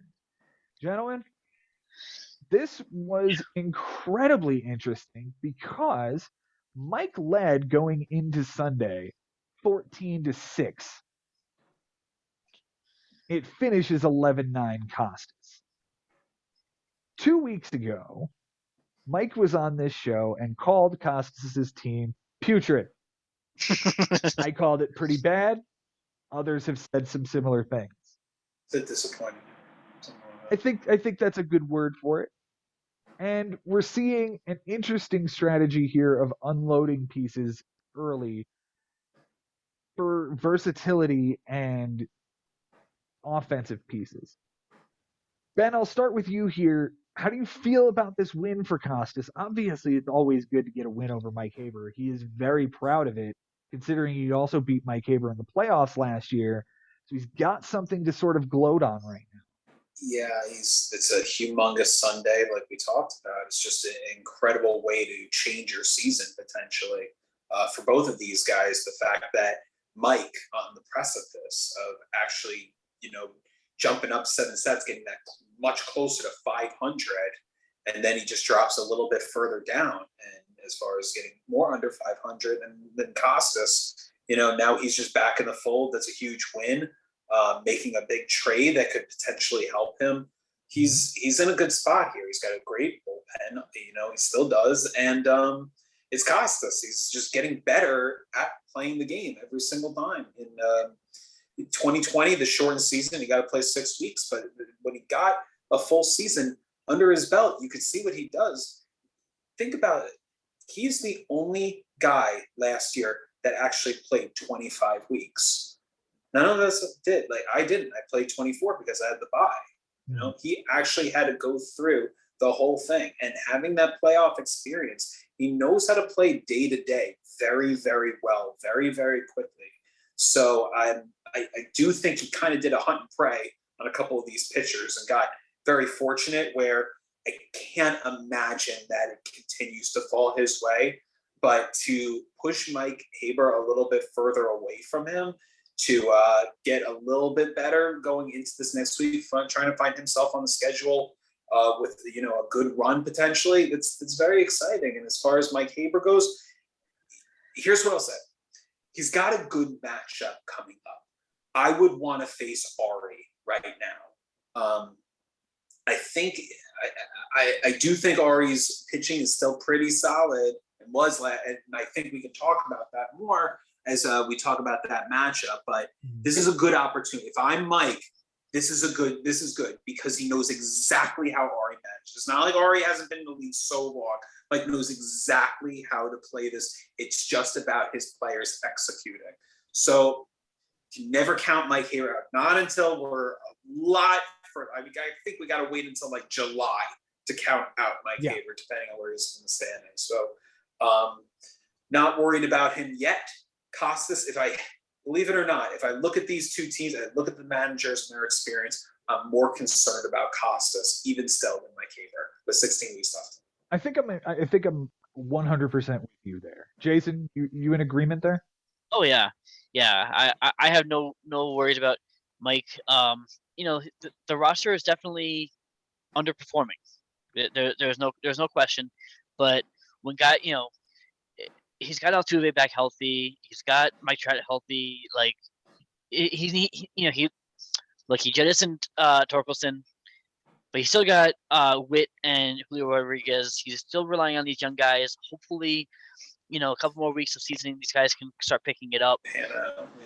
And then Hager and Jimenez, they're kind of still sitting there on the IL. So those guys come back, this offense can be really, really scary. I'm not worried about Mike at all. I look at Mike's season and he's already under quite a bit of the injury bug if we take a look top to bottom. And it's kind of disappointing that Mike is going through something like that. I hate to continue to reference last year, but I went through that last year where you're benching, you're eating up bench spots with so many dudes on the IL and just trying to survive, that you start to lose yourself in the slide that I don't know how I'm going to dig myself out of here. I don't have the roster space to make it happen. I think Torkelson was a piece that had to go in this situation. Given him 6 weeks, 5 weeks, and he just hasn't done anything. The Tigers are starting to bring pieces to take care of him. And, it's time to move on. You've got other options. You brought in the replacement for him on the team that he's playing on. So you're getting the most you can out of it. He's got to get healthy, but I really hope that this isn't something that continues, because what I saw was, okay, I've got a guy healthy. Next guy goes. Oh, I've got a guy healthy. Next guy goes. Yes. I want to see that happen to him. He just got Zach Wheeler back. And he lost Naylor the second he picked him up. That's better switch off, though. I'm absolutely looking forward to having Wheeler help. but you're still having to hold Naylor in the bench spot. Like, it's not like it freed up the IL spot to put. Unless he wants to just cut that guy, you know what I mean? But because he could be a flash in the pan. I'm not telling, Mike believes in him. Mike believes in him. He wants to hold on. But Sure. when the longer that goes, and Mike knows how to stretch it, and when the time comes where it's like, well, I can't sack relief appearances again. Like, I gotta compete with something here because I need the stat, and we're running out of time here. He'll know when the right time is. But hey, Jason, there was no mention of Costas this week. I mean, he does get the win. Is it still a guy that you're concerned about? Think we'll get it together? What? Sometimes it's better to be lucky than good, right? I think it was the old adage, and I kind of feel like that's what's driving his season right now.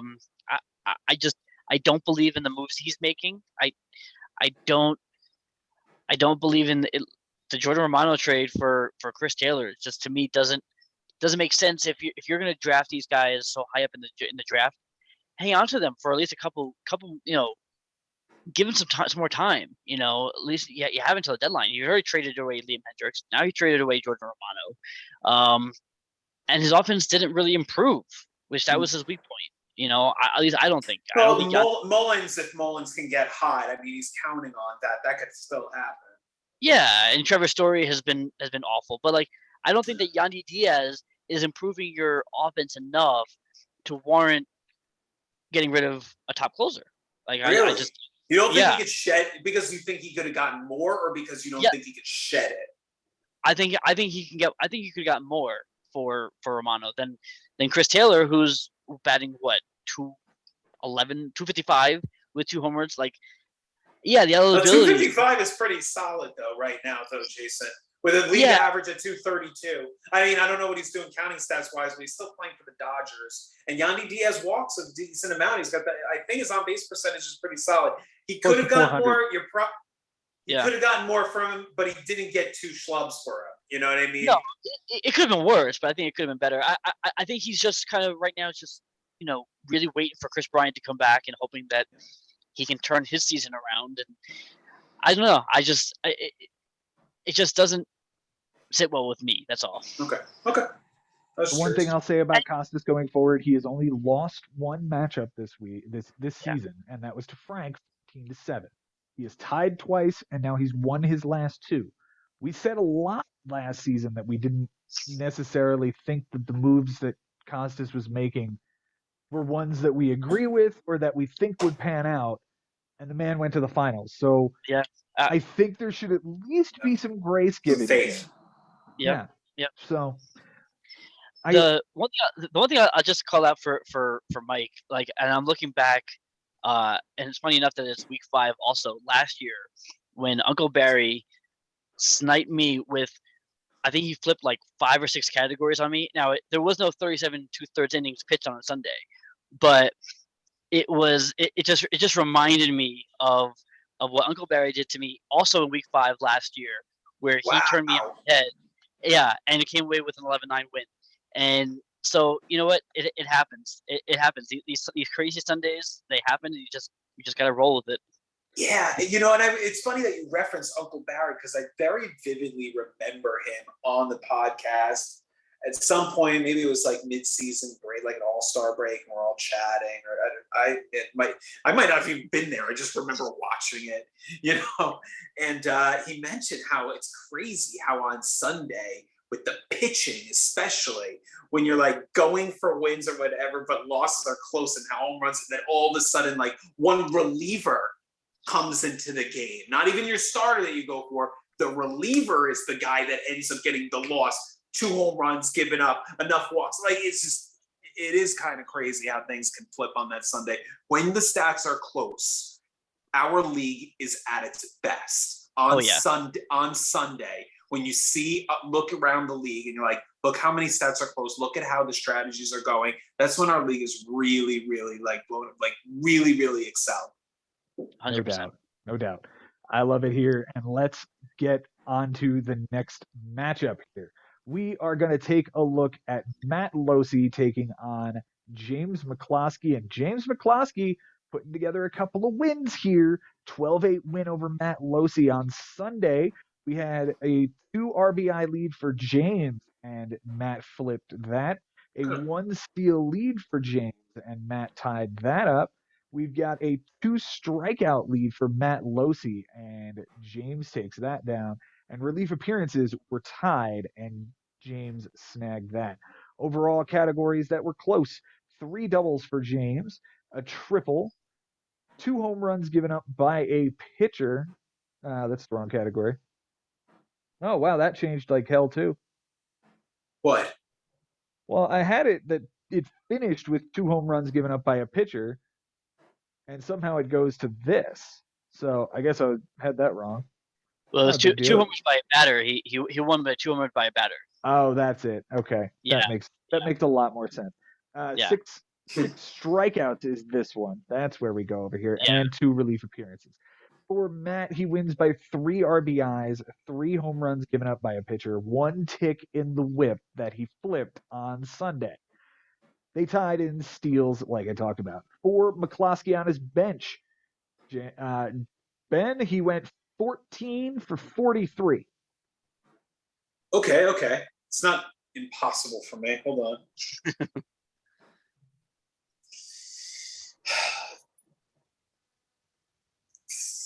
337. 326. He remains on his hot streak. 7 runs, a double, 2 homers, 10 RBIs. That flips the category. 5 walks, 6 strikeouts, and 2 errors. The 10 RBIs, most importantly, we're going to take a look at the Wednesday, the 11th. What we have here is we have Nelson Cruz with a 3-run home run, a walk, and 2 runs scored on the bench. And, we have nobody in left field. That's to start with. But he had nobody to put there. He had nobody to put there. Yeah, It's a similar. If you look at his problem today, today he's got the same problem. Wow, is this a roster construction problem? Is this what you saw, Yes. Jason? Yeah. All right, we'll get to it in a minute. His ads this week, he dropped Brendan Rodgers and picked up Lorenzo Cain, 2 for 3, a run and a strikeout. He dropped Kevin Kiermaier and then he picked up Kevin Kiermaier and then dropped him 1 minute after adding him. He then dropped Lorenzo Cain for Tony Kemp and added Hunter Dozier, who went 0 for 3 with a stolen base. He dropped Tony Kemp for Christian Vasquez. He then dropped Hunter Dozier, who that day went 5 for 5 with 4 runs, a double, and an RBI. Oops. He used 5 moves. His MVP this week is Justin Turner. 300 average, 364 on base, 4 runs, 4 doubles, a homer, 8 RBIs, 2 walks, and a strikeout.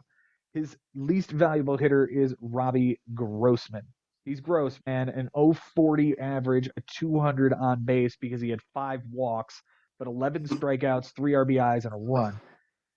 The Cy Young is David Bednar with a question mark and an exclamation point. 5 1/3, 3 saves, a homer, 5 strikeouts, a 169, and an 019 whip. Is the home run the only hit he gave up through 4 relief appearances this week?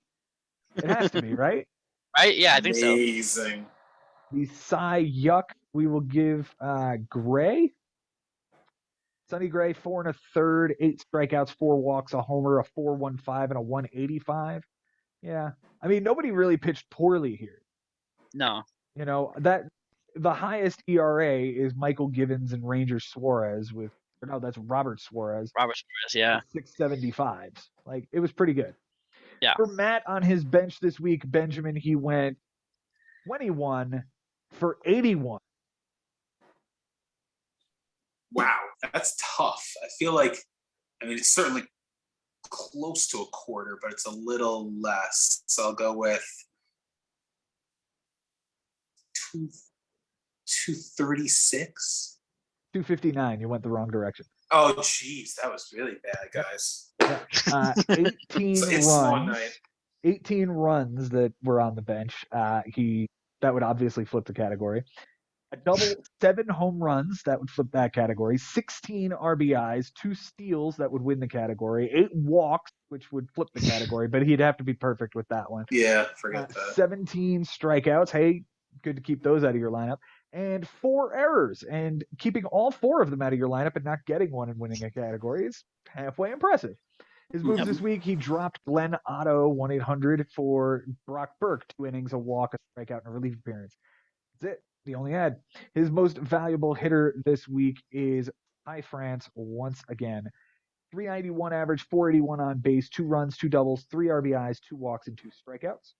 His least valuable hitter, G-Man Choi, 067 average and on base, 6 strikeouts, 2 RBIs. His Cy Young is either Michael Kopech with his 12 innings, a loss, 6 walks, 10 strikeouts, a 2.25 ERA, 0.75 whip, or Trevor Rogers, 5 1/3, a win, 8 strikeouts, a homer, a 169, and an 0.94. They were both good. His Cy Young is Luzardo Jesus, 2 2/3, a loss, a homer, 4 walks, 6 strikeouts, a 13.50, and a 2.25. And now he's got some sort of forearm thing, and that might be meaning he's headed for Tommy John. Jason, you did the research for this one. Yeah. How did you feel about this one? I was just a little concerned with Matt. I don't know what happened on Monday. Monday. Yeah. Oh, atrocious. What happened on Monday should never happen. I mean, it happens to rookies sometimes. But on Monday, 7 for 16, 5 runs, 2 homers, 6 RBIs, a steal, a walk, and 3 strikeouts. Just the fact that Urshela does not need to be in the lineup. Ty France does move around, and there is a way to get Ohtani in that lineup for sure. Not to mention maybe one other player. At least one other player. It just it's such a even like on Saturday, like he had G-Man Choi in the lineup. He was not in the Rays lineup, and like you had McMahon on the bench. Like so, there were things he could have done. Rookie, I don't know if the one ad was intentional, if he just kind of put his hands up. Got something out of it. Yeah. He got a decent relief appearance. Like he lost that category by 2. He didn't give up he had a 1 whip, so he won the whip by 1. Like, okay. Yeah. I just wonder if he could have done more, I think there's no doubt he could have. Yeah. He batted 277 even with some disappointing management. Like he hit the crap out of the ball compared to most of us on a week-to-week basis. So give him that. But I mean, just in order. It was just hopefully he learns from this. That's all. Yeah, I think this was a potentially winnable week, or at least make it very closer than it was. It wasn't a bad loss, but if Matt doesn't win soon, you start to wonder if this could be historically like Cincinnati Reds kind of territory. You know what I mean? Like I'm just putting it out there, Matt. Listen, maybe occasionally. Just you don't want to be that guy this year. Trust me. No, because there's a bunch of dump trucks that can come and dump on you if you keep progressing the way we're seeing here. He only has 1 win on the season. It was over Mike Sherman, 12-8, 13-6, 18-2, and 12-8. His last 3 losses. Let's pivot here to James McCloskey. He's only lost once this season, and it was to you, Jason, 16-5. He's beaten Bobby 12-7. He's beaten Josh Haber 12-9. Now Matt Losey 12-8, and tied with you, Ben, in week 1. Dude's competitive. He's competitive. I mean, that's out of all the stats left on the bench, Joe. Like that's one of the ones that I continue to think about how week 1 should have been a win instead of a tie, but it wasn't. He got out of there. He escaped my poor management, and he's still in this thing. And he does have a tough schedule off the field, if you will. A lot going on in his life, but he is on the West Coast. That gives him an advantage in some instances. Does have some experience in this league as he has been in here since 2014. He missed 2021 and he missed 2016 and 2017 and 2018. But he came back and he's a solid player. Always been a good drafter. Always a good trader. Also, still expecting more better day-to-day management from him. We'll see if it happens. I'm concerned about him in that regard. Matt Losey,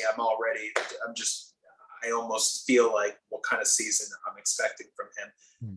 James McCloskey is a big question mark to me. I'm concerned. I worry about what's going to happen when he starts facing a really tough part of the schedule with really, really experienced managers. That's those that do the day-to-day stuff a little better than him.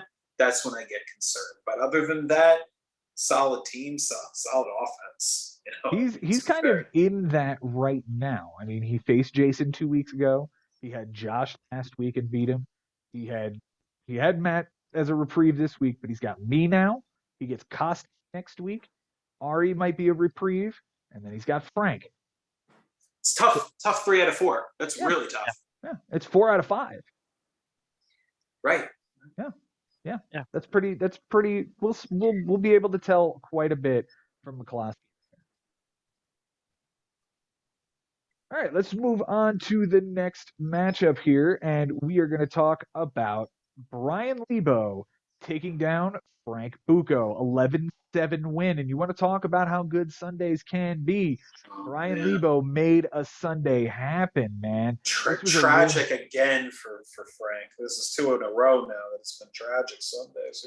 And before we dive into it, I do want to remind everybody that the 2020 run that Frank had was built and predicated upon winning on Sunday. Good Sundays, sure. Okay, right? fair. So maybe this is where, okay, you sort of go, just the universe evening itself out. Fantasy baseball gods? Yes, they're just evening everything out. Evening out, okay. On Sunday, Frank led by 2 runs. That was tied by Brian. Frank led by a triple, and Brian found it. Oh!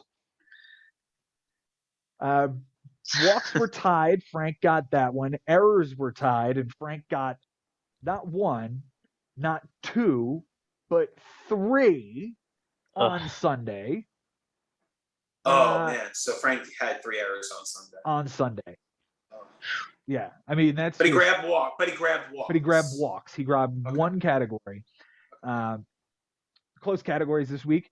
Brian wins by 2 doubles. He wins by 1 home run. He wins by 1 2/3 innings pitched. He wins by 2 saves. He wins by 2 home runs given up by a pitcher. He wins by 6 strikeouts and a relief appearance. For Frank, he wins by 1 walk. They tied in runs, triples, and losses. On the bench for Mr. Lebo, we have got a biggie. An 8 for 30. Okay.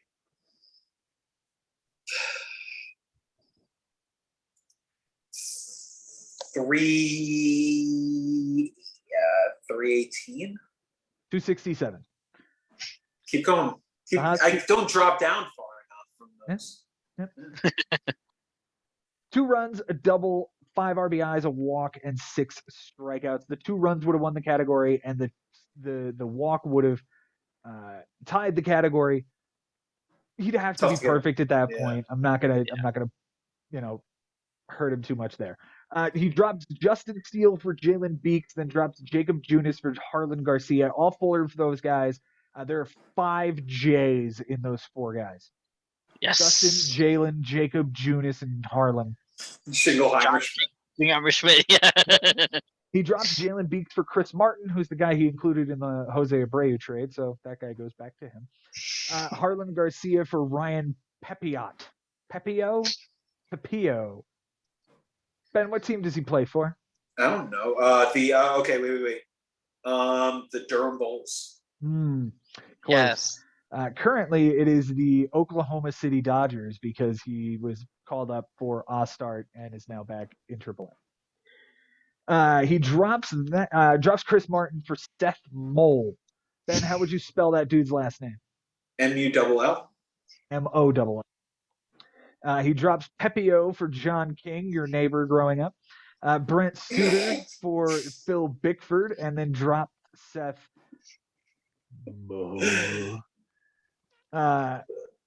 He drops Kyle Freeland for Zach Thompson. I even texted him about that, and I went, Zach Thompson? ?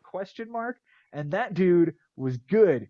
He gave him like 7 innings, I think. That's the team does it play for? The Pittsburgh Pirates. 6 innings, a win, 3 walks, 3 strikeouts, nothing earned, and 0-6-7 win. Yeah. That was a great stream. He drops Phil Bickford for Tyler Matzik and adds Scott Efroth. He drops Efros the next day for Jose Alvarez. 11 ads, 10 relievers, and a starting pitcher. These guys went at it in relief.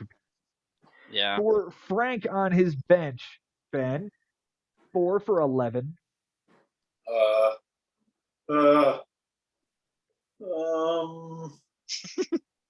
4 for 12 is 333, and 4 for 10 is 400. Three,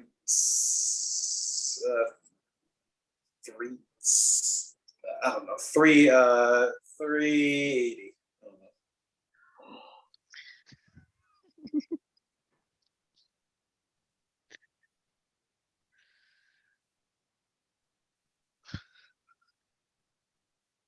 What's going on? We're waiting for you to give us the answer to this. Oh, I said something. You said 3 and just 80. trailed off. I said 380. Oh, Yeah. 363. Oh. Hi, TikTok. The run, 2 doubles, an RBI, a stolen base, and 2 strikeouts. If you played Gurriel on Saturday, he would win runs and tie the doubles category. Let's take a look at what happened with Gurriel here. He's on the bench, goes 3 for 4, an RBI, a steal, 2 doubles, and a run. And how would he get him in? Andrew Vaughn, 1 for 4 with 2 strikeouts. Yeah, that's probably the guy. He likes Vaughn right now, though. He He's does. kind of committed to playing. I get it. And you know what? Like, he's not having a bad season. 262, 4 homers, 12 RBIs. Like, he's one of the guys. He missed time, so yeah. His moves this week is more than 1. In fact, he used 9 this week. Wow. Dropped Michael Wacha for Hunter Dozier. Dropped Tyler Matzik for Joe Kelly. Dropped Hunter Dozier for John Brebbia. Dropped Igloo King Failure. That's Isaiah Kiner-Falefa for Dylan Tate. He dropped Garrett Cooper for Colin Moran. He drops Colin Moran the next day for Taijuan Walker. He dropped Joe Kelly for Josh Rojas. I don't think Joe Kelly was very good for him, was he? That dude. His last relief appearance was bad. Yeah. He had a blow up. Yeah. It's like his first appearance. 27 ERA. Yeah, he had 2 for Frank. He had a nice dab on him, 420 whip though. He drops Dylan Tate for Tyler Kinley and drops John Brebbia for Joe Multiply. 9 ads, 3 hitters, 5 relievers, and a starter. Key players this week. We'll start with Brian, who won the week, and we're going to talk about Rafael Devers, 409 average, 435 on base percentage, 6 runs, 5 doubles, 2 homers, 8 RBIs, a walk, and 5 strikeouts. Oof. The least valuable player, we're back to talking about Franmil Reyes, a 105 average and 227 on base with 8 strikeouts, 3 walks, and an RBI. The Cy Young, Martin Perez, 6 1/3, a win and 6 strikeouts with a 1.42 and an 0.79. The Cy Yuck is Zach Greinke, and I remember talking to him about this. He was so upset because he was playing Freeland against Greinke in Colorado, and it was not a pitcher's duel. He was very surprised by that, huh? I mean, I wasn't, and I'm sitting there telling him that, and he's like, "Yeah, that was a bad move. I need to step up here." And from that day forward, he absolutely kind of dominated this matchup and dug himself out of the hole to win it. That being said, Zach Greinke, 4 2/3, 4 strikeouts, 9.64 ERA, 171 WHIP. For the record, Kyle Freeland, 4 2/3, a loss, a homer, 2 walks, no strikeouts, 11.57 and a 3 WHIP. I've been there, week 1.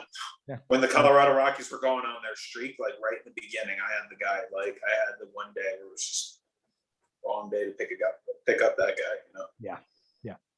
For Frank this week, we're going to talk about his MVP as Tim Anderson, 333 with a 379, 3 runs, 3 doubles, 3 RBIs, a steal, 2 walks, 5 strikeouts. 2 errors is ugly, but they weren't the worst ones. We're going to talk about the worst ones here in a moment. The least valuable player is Matt Chapman, an 0.63 average, a 158 on base, a run, an RBI, 2 walks, 4 strikeouts, 2 more errors. Both of those came on Sunday.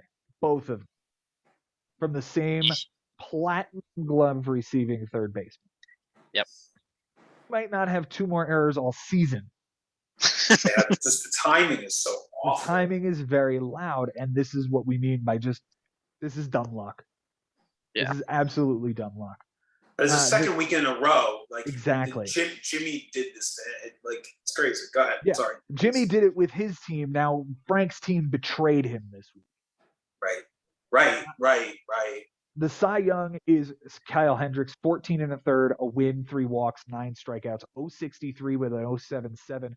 Guys, Kyle Hendricks on the season is basically doing Kyle Hendricks things, a 4 ERA, not many strikeouts, just eating up a whole bunch of innings because he's pitched 44 and 2/3 at this point. Okay. Yeah. Not your type of pitcher, but very certain. But I recognize the skill. Like I recognize the skill set. The Cy Yuck is Corey Kluber. You're welcome. 3 innings, a loss, 2 homers, 2 strikeouts, 24 ERA, 367 whip. That start came against the Angels in LA. I probably wouldn't have done that. Trout, Ohtani, Rendon, Walsh, they've been incredibly hot lately. Marsh. They're a first place team. Taylor Ward. Ward. Yeah, I would probably have stayed away from that start. Guys, let's talk about it here. Brian Levo getting a really, really good win. What do we think there?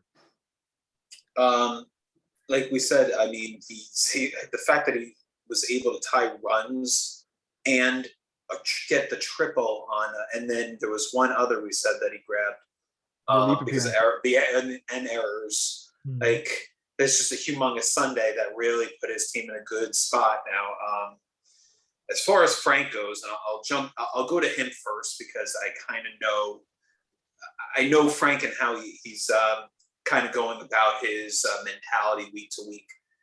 Frank is acknowledging that he's got 16 weeks left, but Frank, he's getting that frustration.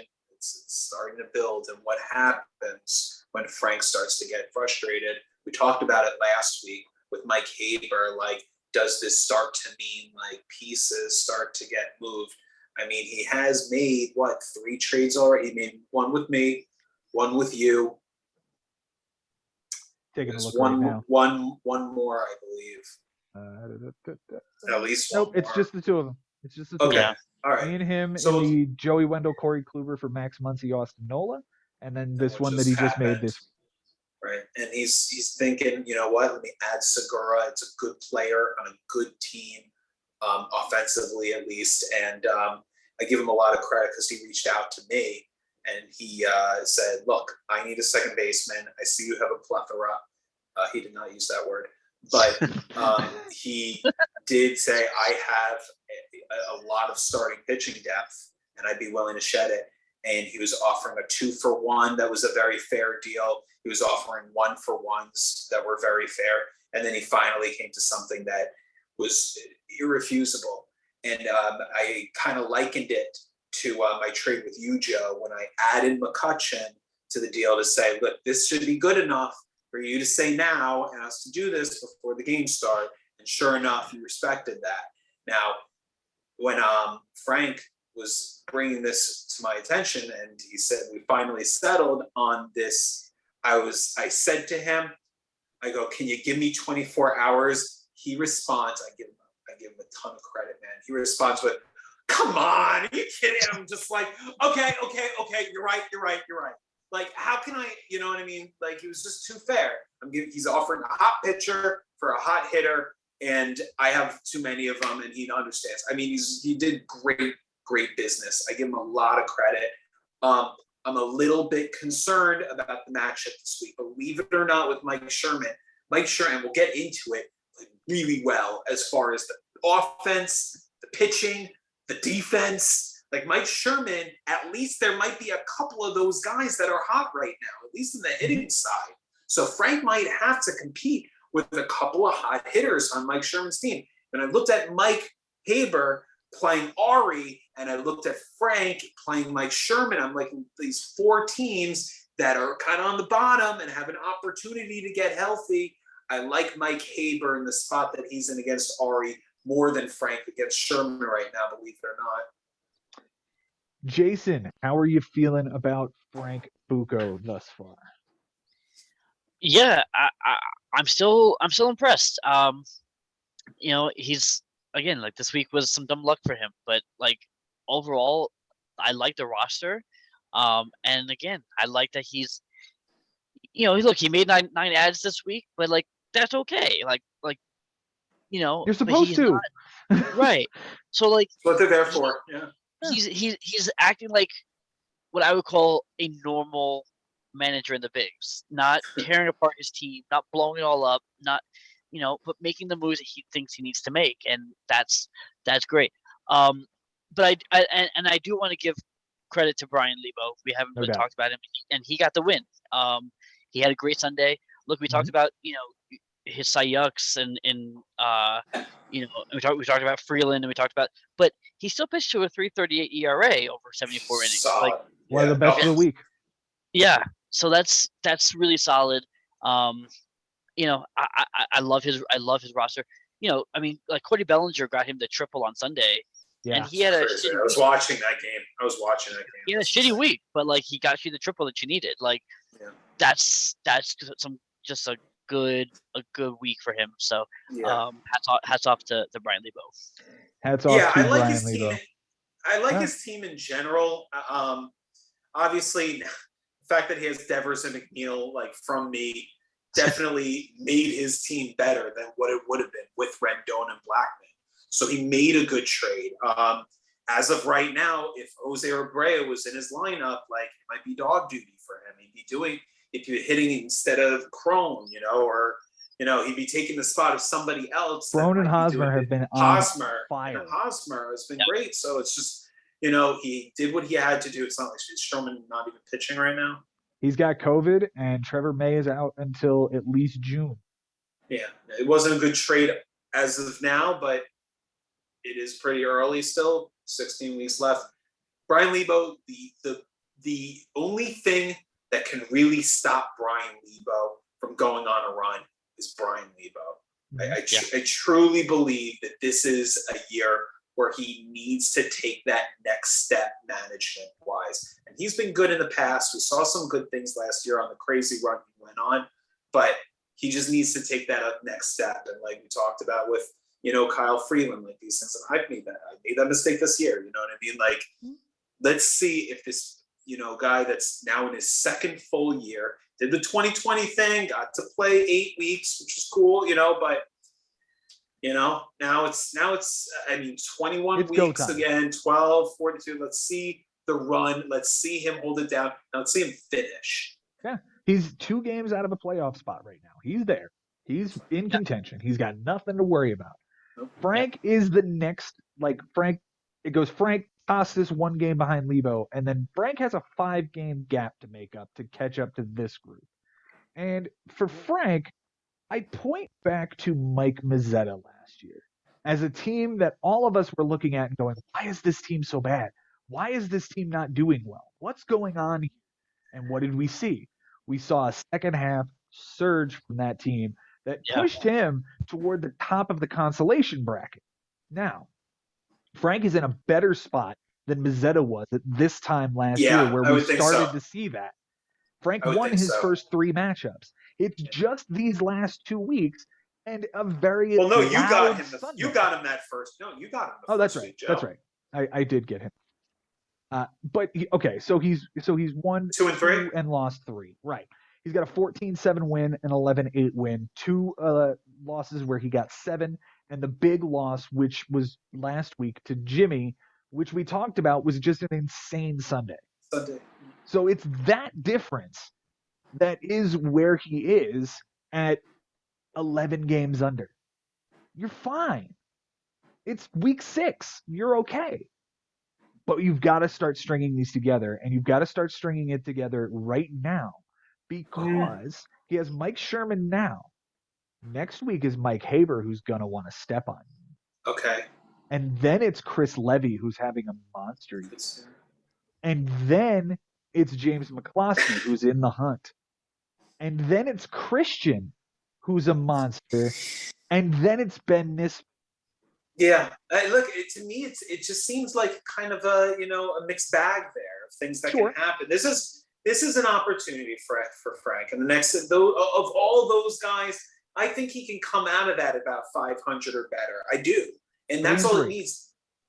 But I'm saying even in the stats, he can come out around 500 because if he's right now, like I'm getting he has 11 games. The spinning wheel, 11 games under. Yes. If he goes 500 over the next 6-7 weeks and he's still 11 under, he's still fine. He just needs to go on the run at the right time, win 3-4 in a row at the right time, and he's capable of doing that. His management's gotten better; it just has. I agree. And this team is better than the team from last year, and it's better than the team from 2020. Oh yeah, by far, both fronts, hitting and pitching. Like this is the best team he's had. He's put together good teams, but he's never let them sit. He's never really said, "Okay, this is my group," or he has, and then it's just changed. Like, okay, now I have my team. Okay, Frank. Okay, now the team's different. Okay, now I have my team, and he knows I'm just like, when I say this, like, it's not something he wouldn't agree with. Like, usually on this show, like, he knows that we're very fair with him, so he knows what he needs to do differently in order to help him succeed, and hopefully it's not like this past Sunday where the team betrays him. Because that can still happen where it's like, wait a minute, I did play different. Like I was a little bit more conservative. That didn't work either. So you feel bad when those things kind of happen because it's baseball and dumb luck happens, especially on Sunday in the bigs. But two solid managers, two very young managers, in my opinion, still Frank starting in 2019 and then Lebo in 2020. Still young managers to an extent. So, like, let's see with 16 weeks left, who takes that next step as far as their ability to be a fantasy owner? Who takes the next step here? Let's move on to some guys. You just talked about how young in management they are. Let's talk about two elder statesmen, two of the original founding members facing off. I do always love to see it. It's Mike Sherman versus Ari Nessman, a tale as old as time. And Mike gets a 12-8 win here. On Sunday, let's take a look. On Sunday, Ari was up by one walk and Mike tied him. Ari flipped innings pitched. Wins were tied and Ari got that. And Ari flipped strikeouts. Close categories, Ari wins by the win and 2 losses. Sherman wins by the save, and they tied in the walks. For Sherman on his bench, Ben, 8 for 40. Jeez, I've been terrible lately. 8 for 40. I feel like we even did this one already.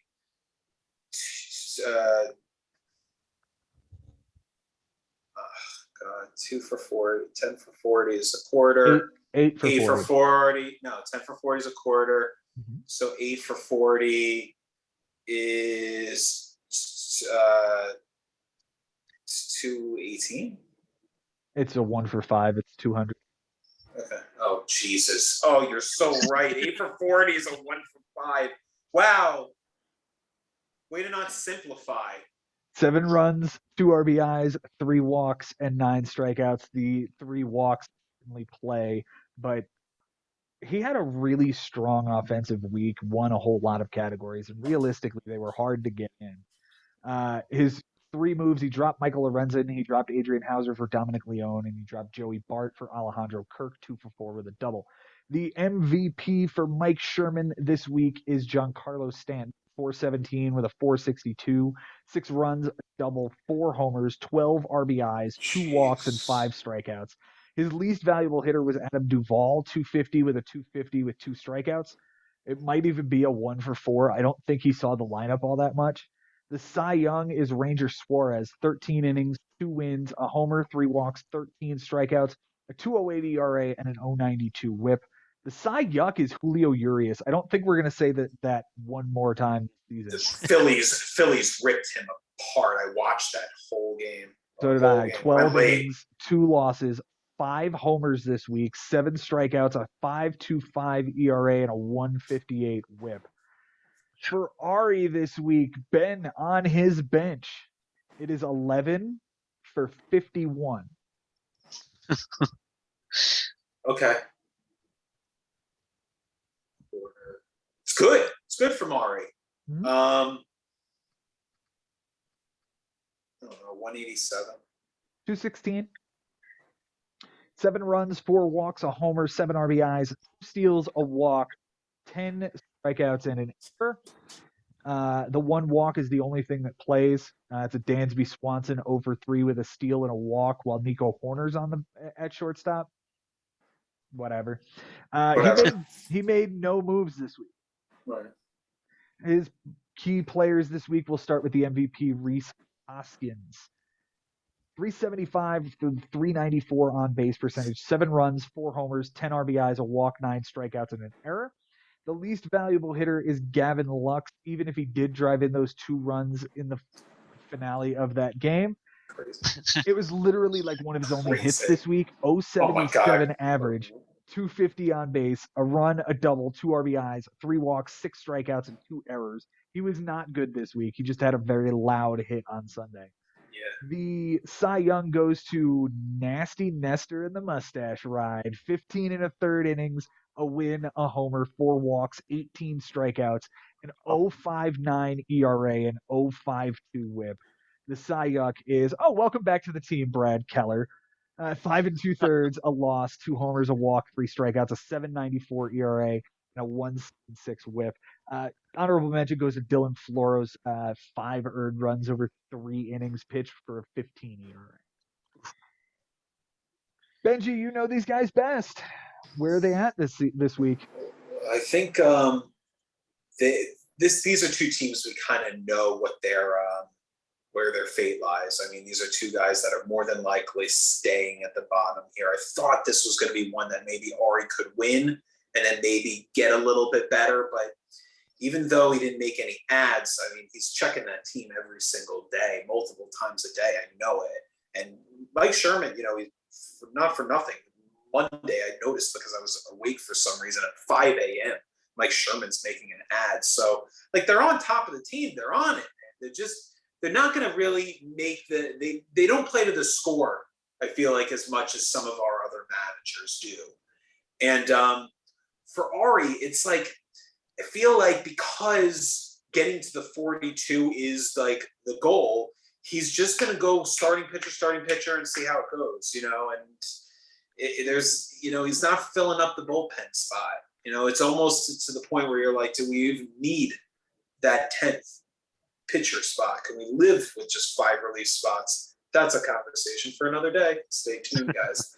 But, 2 teams that I think are unfortunately going in the same direction.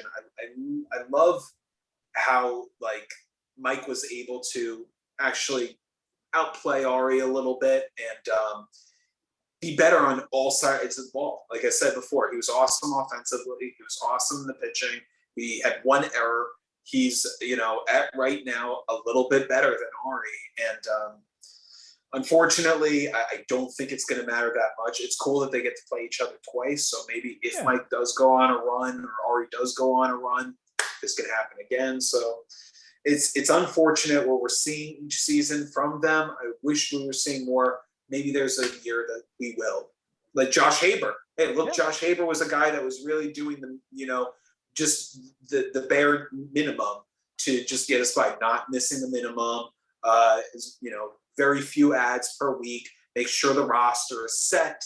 Mm-hmm. These kinds of things. This is 2 managers kind of going through the motions. Josh Haber, different situation now. Now he's a very aggressive guy who's really playing to the score more often. A guy that concerns me when I play him.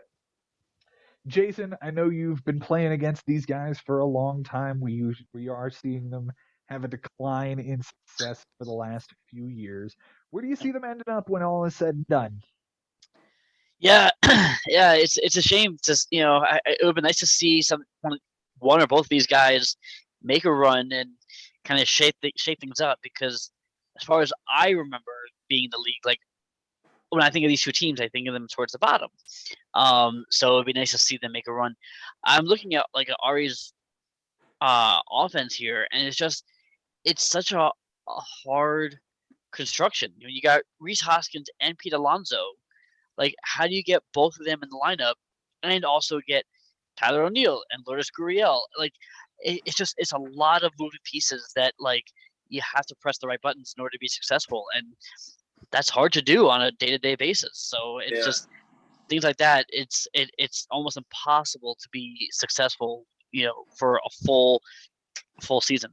Yeah, you know what's funny though, Jason, and I don't know if you remember, but when you rejoined the league in 2016, this was the final. Yeah. It was these two guys. These two guys had been on top a lot, and Ari, he was this semifinalist in 2018 against Joe. He had one of the buys. In 2020, here's what I'll say, that, like you said, Joe, like they've been kind of on the bottom for the last few years, but that's why actually I'm kind of happy 2020 happened, because both of these guys were in the playoffs in 2020 in the short season. So like that was really nice, the way we split it up in divisions and set it up in such a way that those guys could get in so they could have some success, add that Yahoo ranking if it's important to them. I don't think it is, but look, I want to see more from them, but I think unfortunately the league has adjusted in such a way where being aggressive, making more ads, being competitive, playing to the score, finding a way to get to the 42 versus just like, let's just get to the 42, having a bullpen, having guys that can get saves, going for relief appearances. These are things that add up and matter. And if you just ignore them every single week, they add up against you. And that's what we've been seeing these last And the thing is, years. like, don't get me wrong, like they both had, like, I'm looking at the score now, and like they both had good weeks. I mean, 9 steals, 60, beat 6 steals. Like there are guys who have killed for 6 steals. A 3.75 lost to a 3.42 ERA. Like, right. No, both of them pitched well. Yeah. Yeah. So these aren't bad. Neither of them really had a bad week in any particular category. It's just, it's just hard when you're not making any moves to fill that roster spot. That should put a bow on week 5 for us, gentlemen. It is time to discuss our managers of the week. Now, Ben Nessman, you were not here last week, and we were not able to get your managers of the week. Would you like to give me them quickly? I thought I did give them to you through a text, but so I don't necessarily recall. I think I went Chris Levy, number 3. Okay. I went Christian, number 2. Okay. And I went you, number 1, because of the way you double up my caper. Thank you very much. I will add those to our leaderboard. Chris Levy gets a 2nd point. Christian Wood gets 2 more to bring his lead to 3 points at this point, 22 overall. And I'm up to lucky number 13. Okay, let's start off with Jason Ashby. Jason, who is your number 3 manager of the week for week 5? This is tough because I'm back and forth between 2 different managers. But because I watched the matchup and big double up score, I'm going with Bobby Russo here. Bobby Russo did have a great matchup this week against Jimmy Dunlap. Ben Nessman, your number 3. I'm going to have to agree. I was actually thinking the same one. There was a guy that is going to be an unfortunate just miss in this group, but I can't ignore a double up on one of the best day-to-day managers I've ever seen in this league. Jimmy made some mistakes. That's probably why Bobby isn't higher on my list.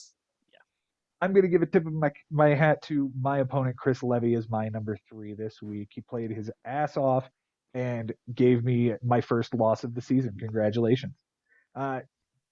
Jason, let's go back to you for number 2. Who's your number 2 manager of the week? And for that very reason is Chris Levy, for giving you your first loss and really just giving you a run for your money. Yeah. So Levy is my number 2. All right, Ben Nessman, who is your number 2 manager of the week? Gonna go with Christian Wood here. Off a tough manager like Josh, who's playing hard all the time.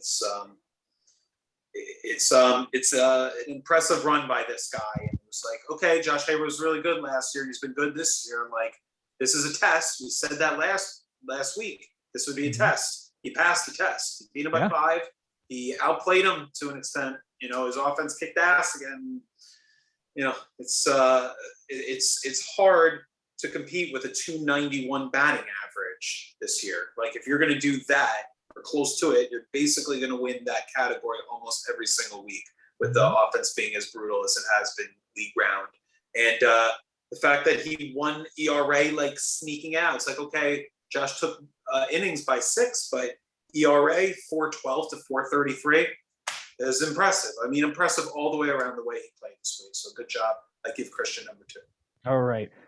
For every reason that you just listed off and many, many more, Christian Wood is also my number 2. So congratulations, Christian, on that. Number 1 for the week, Jason Ashby. Let's start this off. Yeah, for all those reasons, it's Christian Wood. I mean, taking down Josh Haber, and as far as I'm concerned, making a real statement that he is here to play this season, and he's no joke. So, hats off and kudos to Christian. Yeah. Ben, your number 1. Yeah, you know what's funny is that because you can't pick yourself, like, I'm curious what your number 1 is, because you're it might be the one that's my omission. Actually, would be my number 4, ends up being your number 1. We'll see. My number 1 is actually Chris Levy. I thought Joe could go undefeated this season. I really thought that there was it was that kind of a team, this kind of group of players, the schedule. It was like set up. Chris Levy, from what I remember, has never beaten Joe. This was amazing to me. No ads. Blow me away more, Chris. Like, just continue to shock the world here in what you've been doing this year. You have always been a solid manager, getting better every year. This might be the culmination. Now that he's 28 years old, he's been in here for a long freaking time. I think since he's been about 20, actually, in 2014, 20, maybe 21, maybe. But this kid's learning, and he's just getting better and better. And to take you out, man, it had to be the number 1. Had to. I am very, very proud of Chris Levy. We talk about the miss in 2019. We talk about the miss last year that he didn't make the playoffs. Congratulations, man. Giving me my first loss is humbling at times. So congratulations. My number 1, I think I agree with you, Ben, is the guy that I'm going to have just miss here. Jason Ashby getting a big win over Ben Nessman. Congratulations, sir, and a double-up win over the defending champion. That is as big as it gets anymore these days, and getting a double-up victory on Ben is really difficult to do. There aren't many that have done it in recent memory, so congratulations on that front. That gives you 3 points for the week. Only 4 names on the list this week, gentlemen. Bobby Russo getting 2 points, Chris Levy with 6, Christian Wood with 7, and Jason with 3. So let's go ahead and add these. I gotta say, I'm very surprised.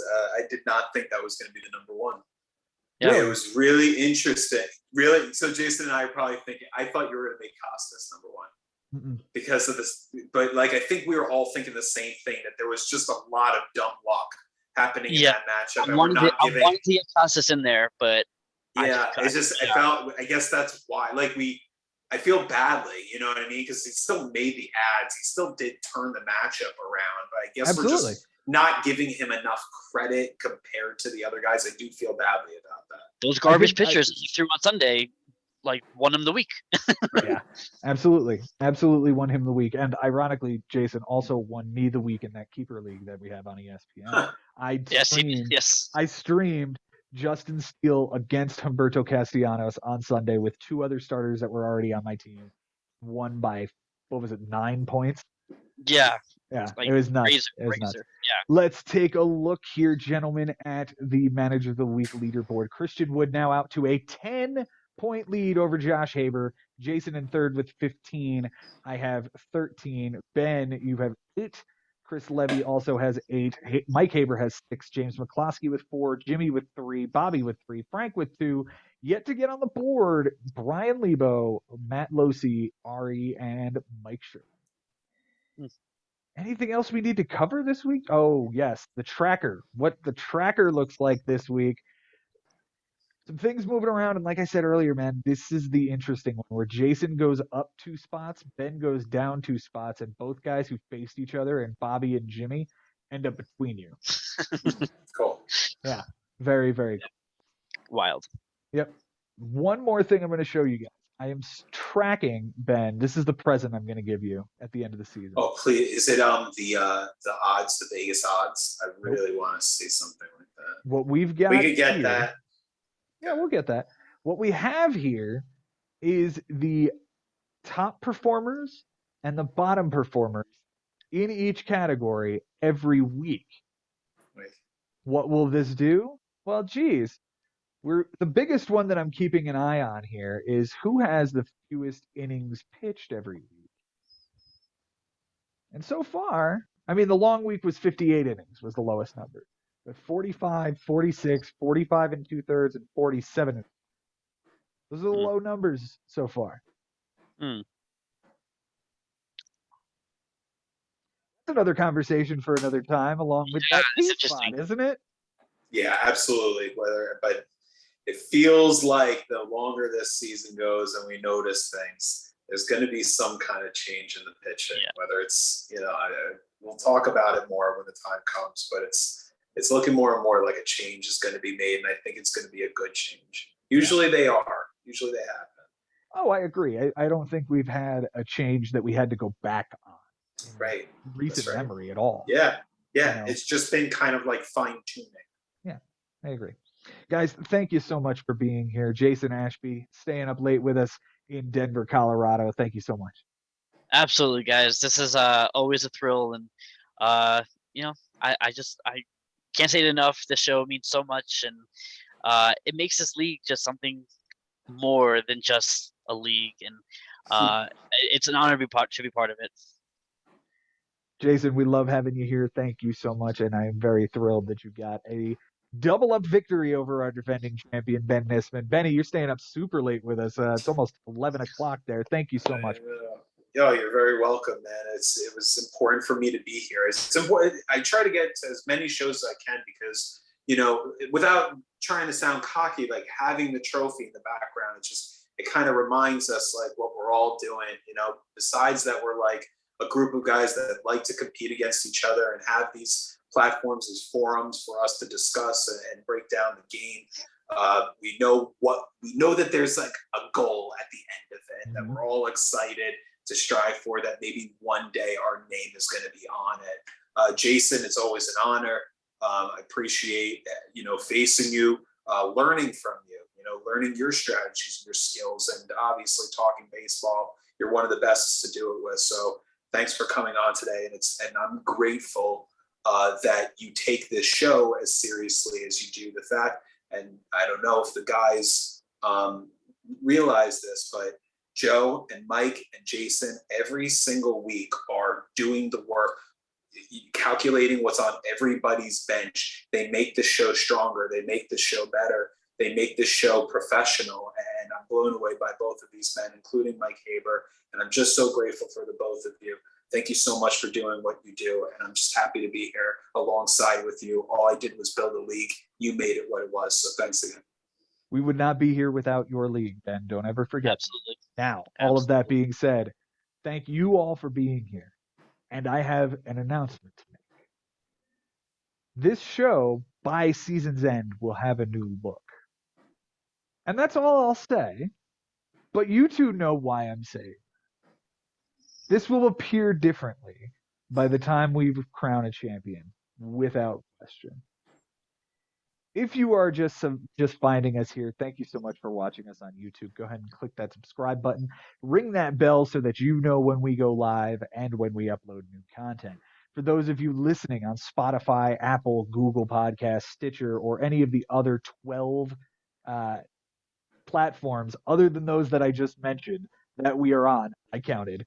Go ahead and follow us. Share this with your league. Share this with your friends.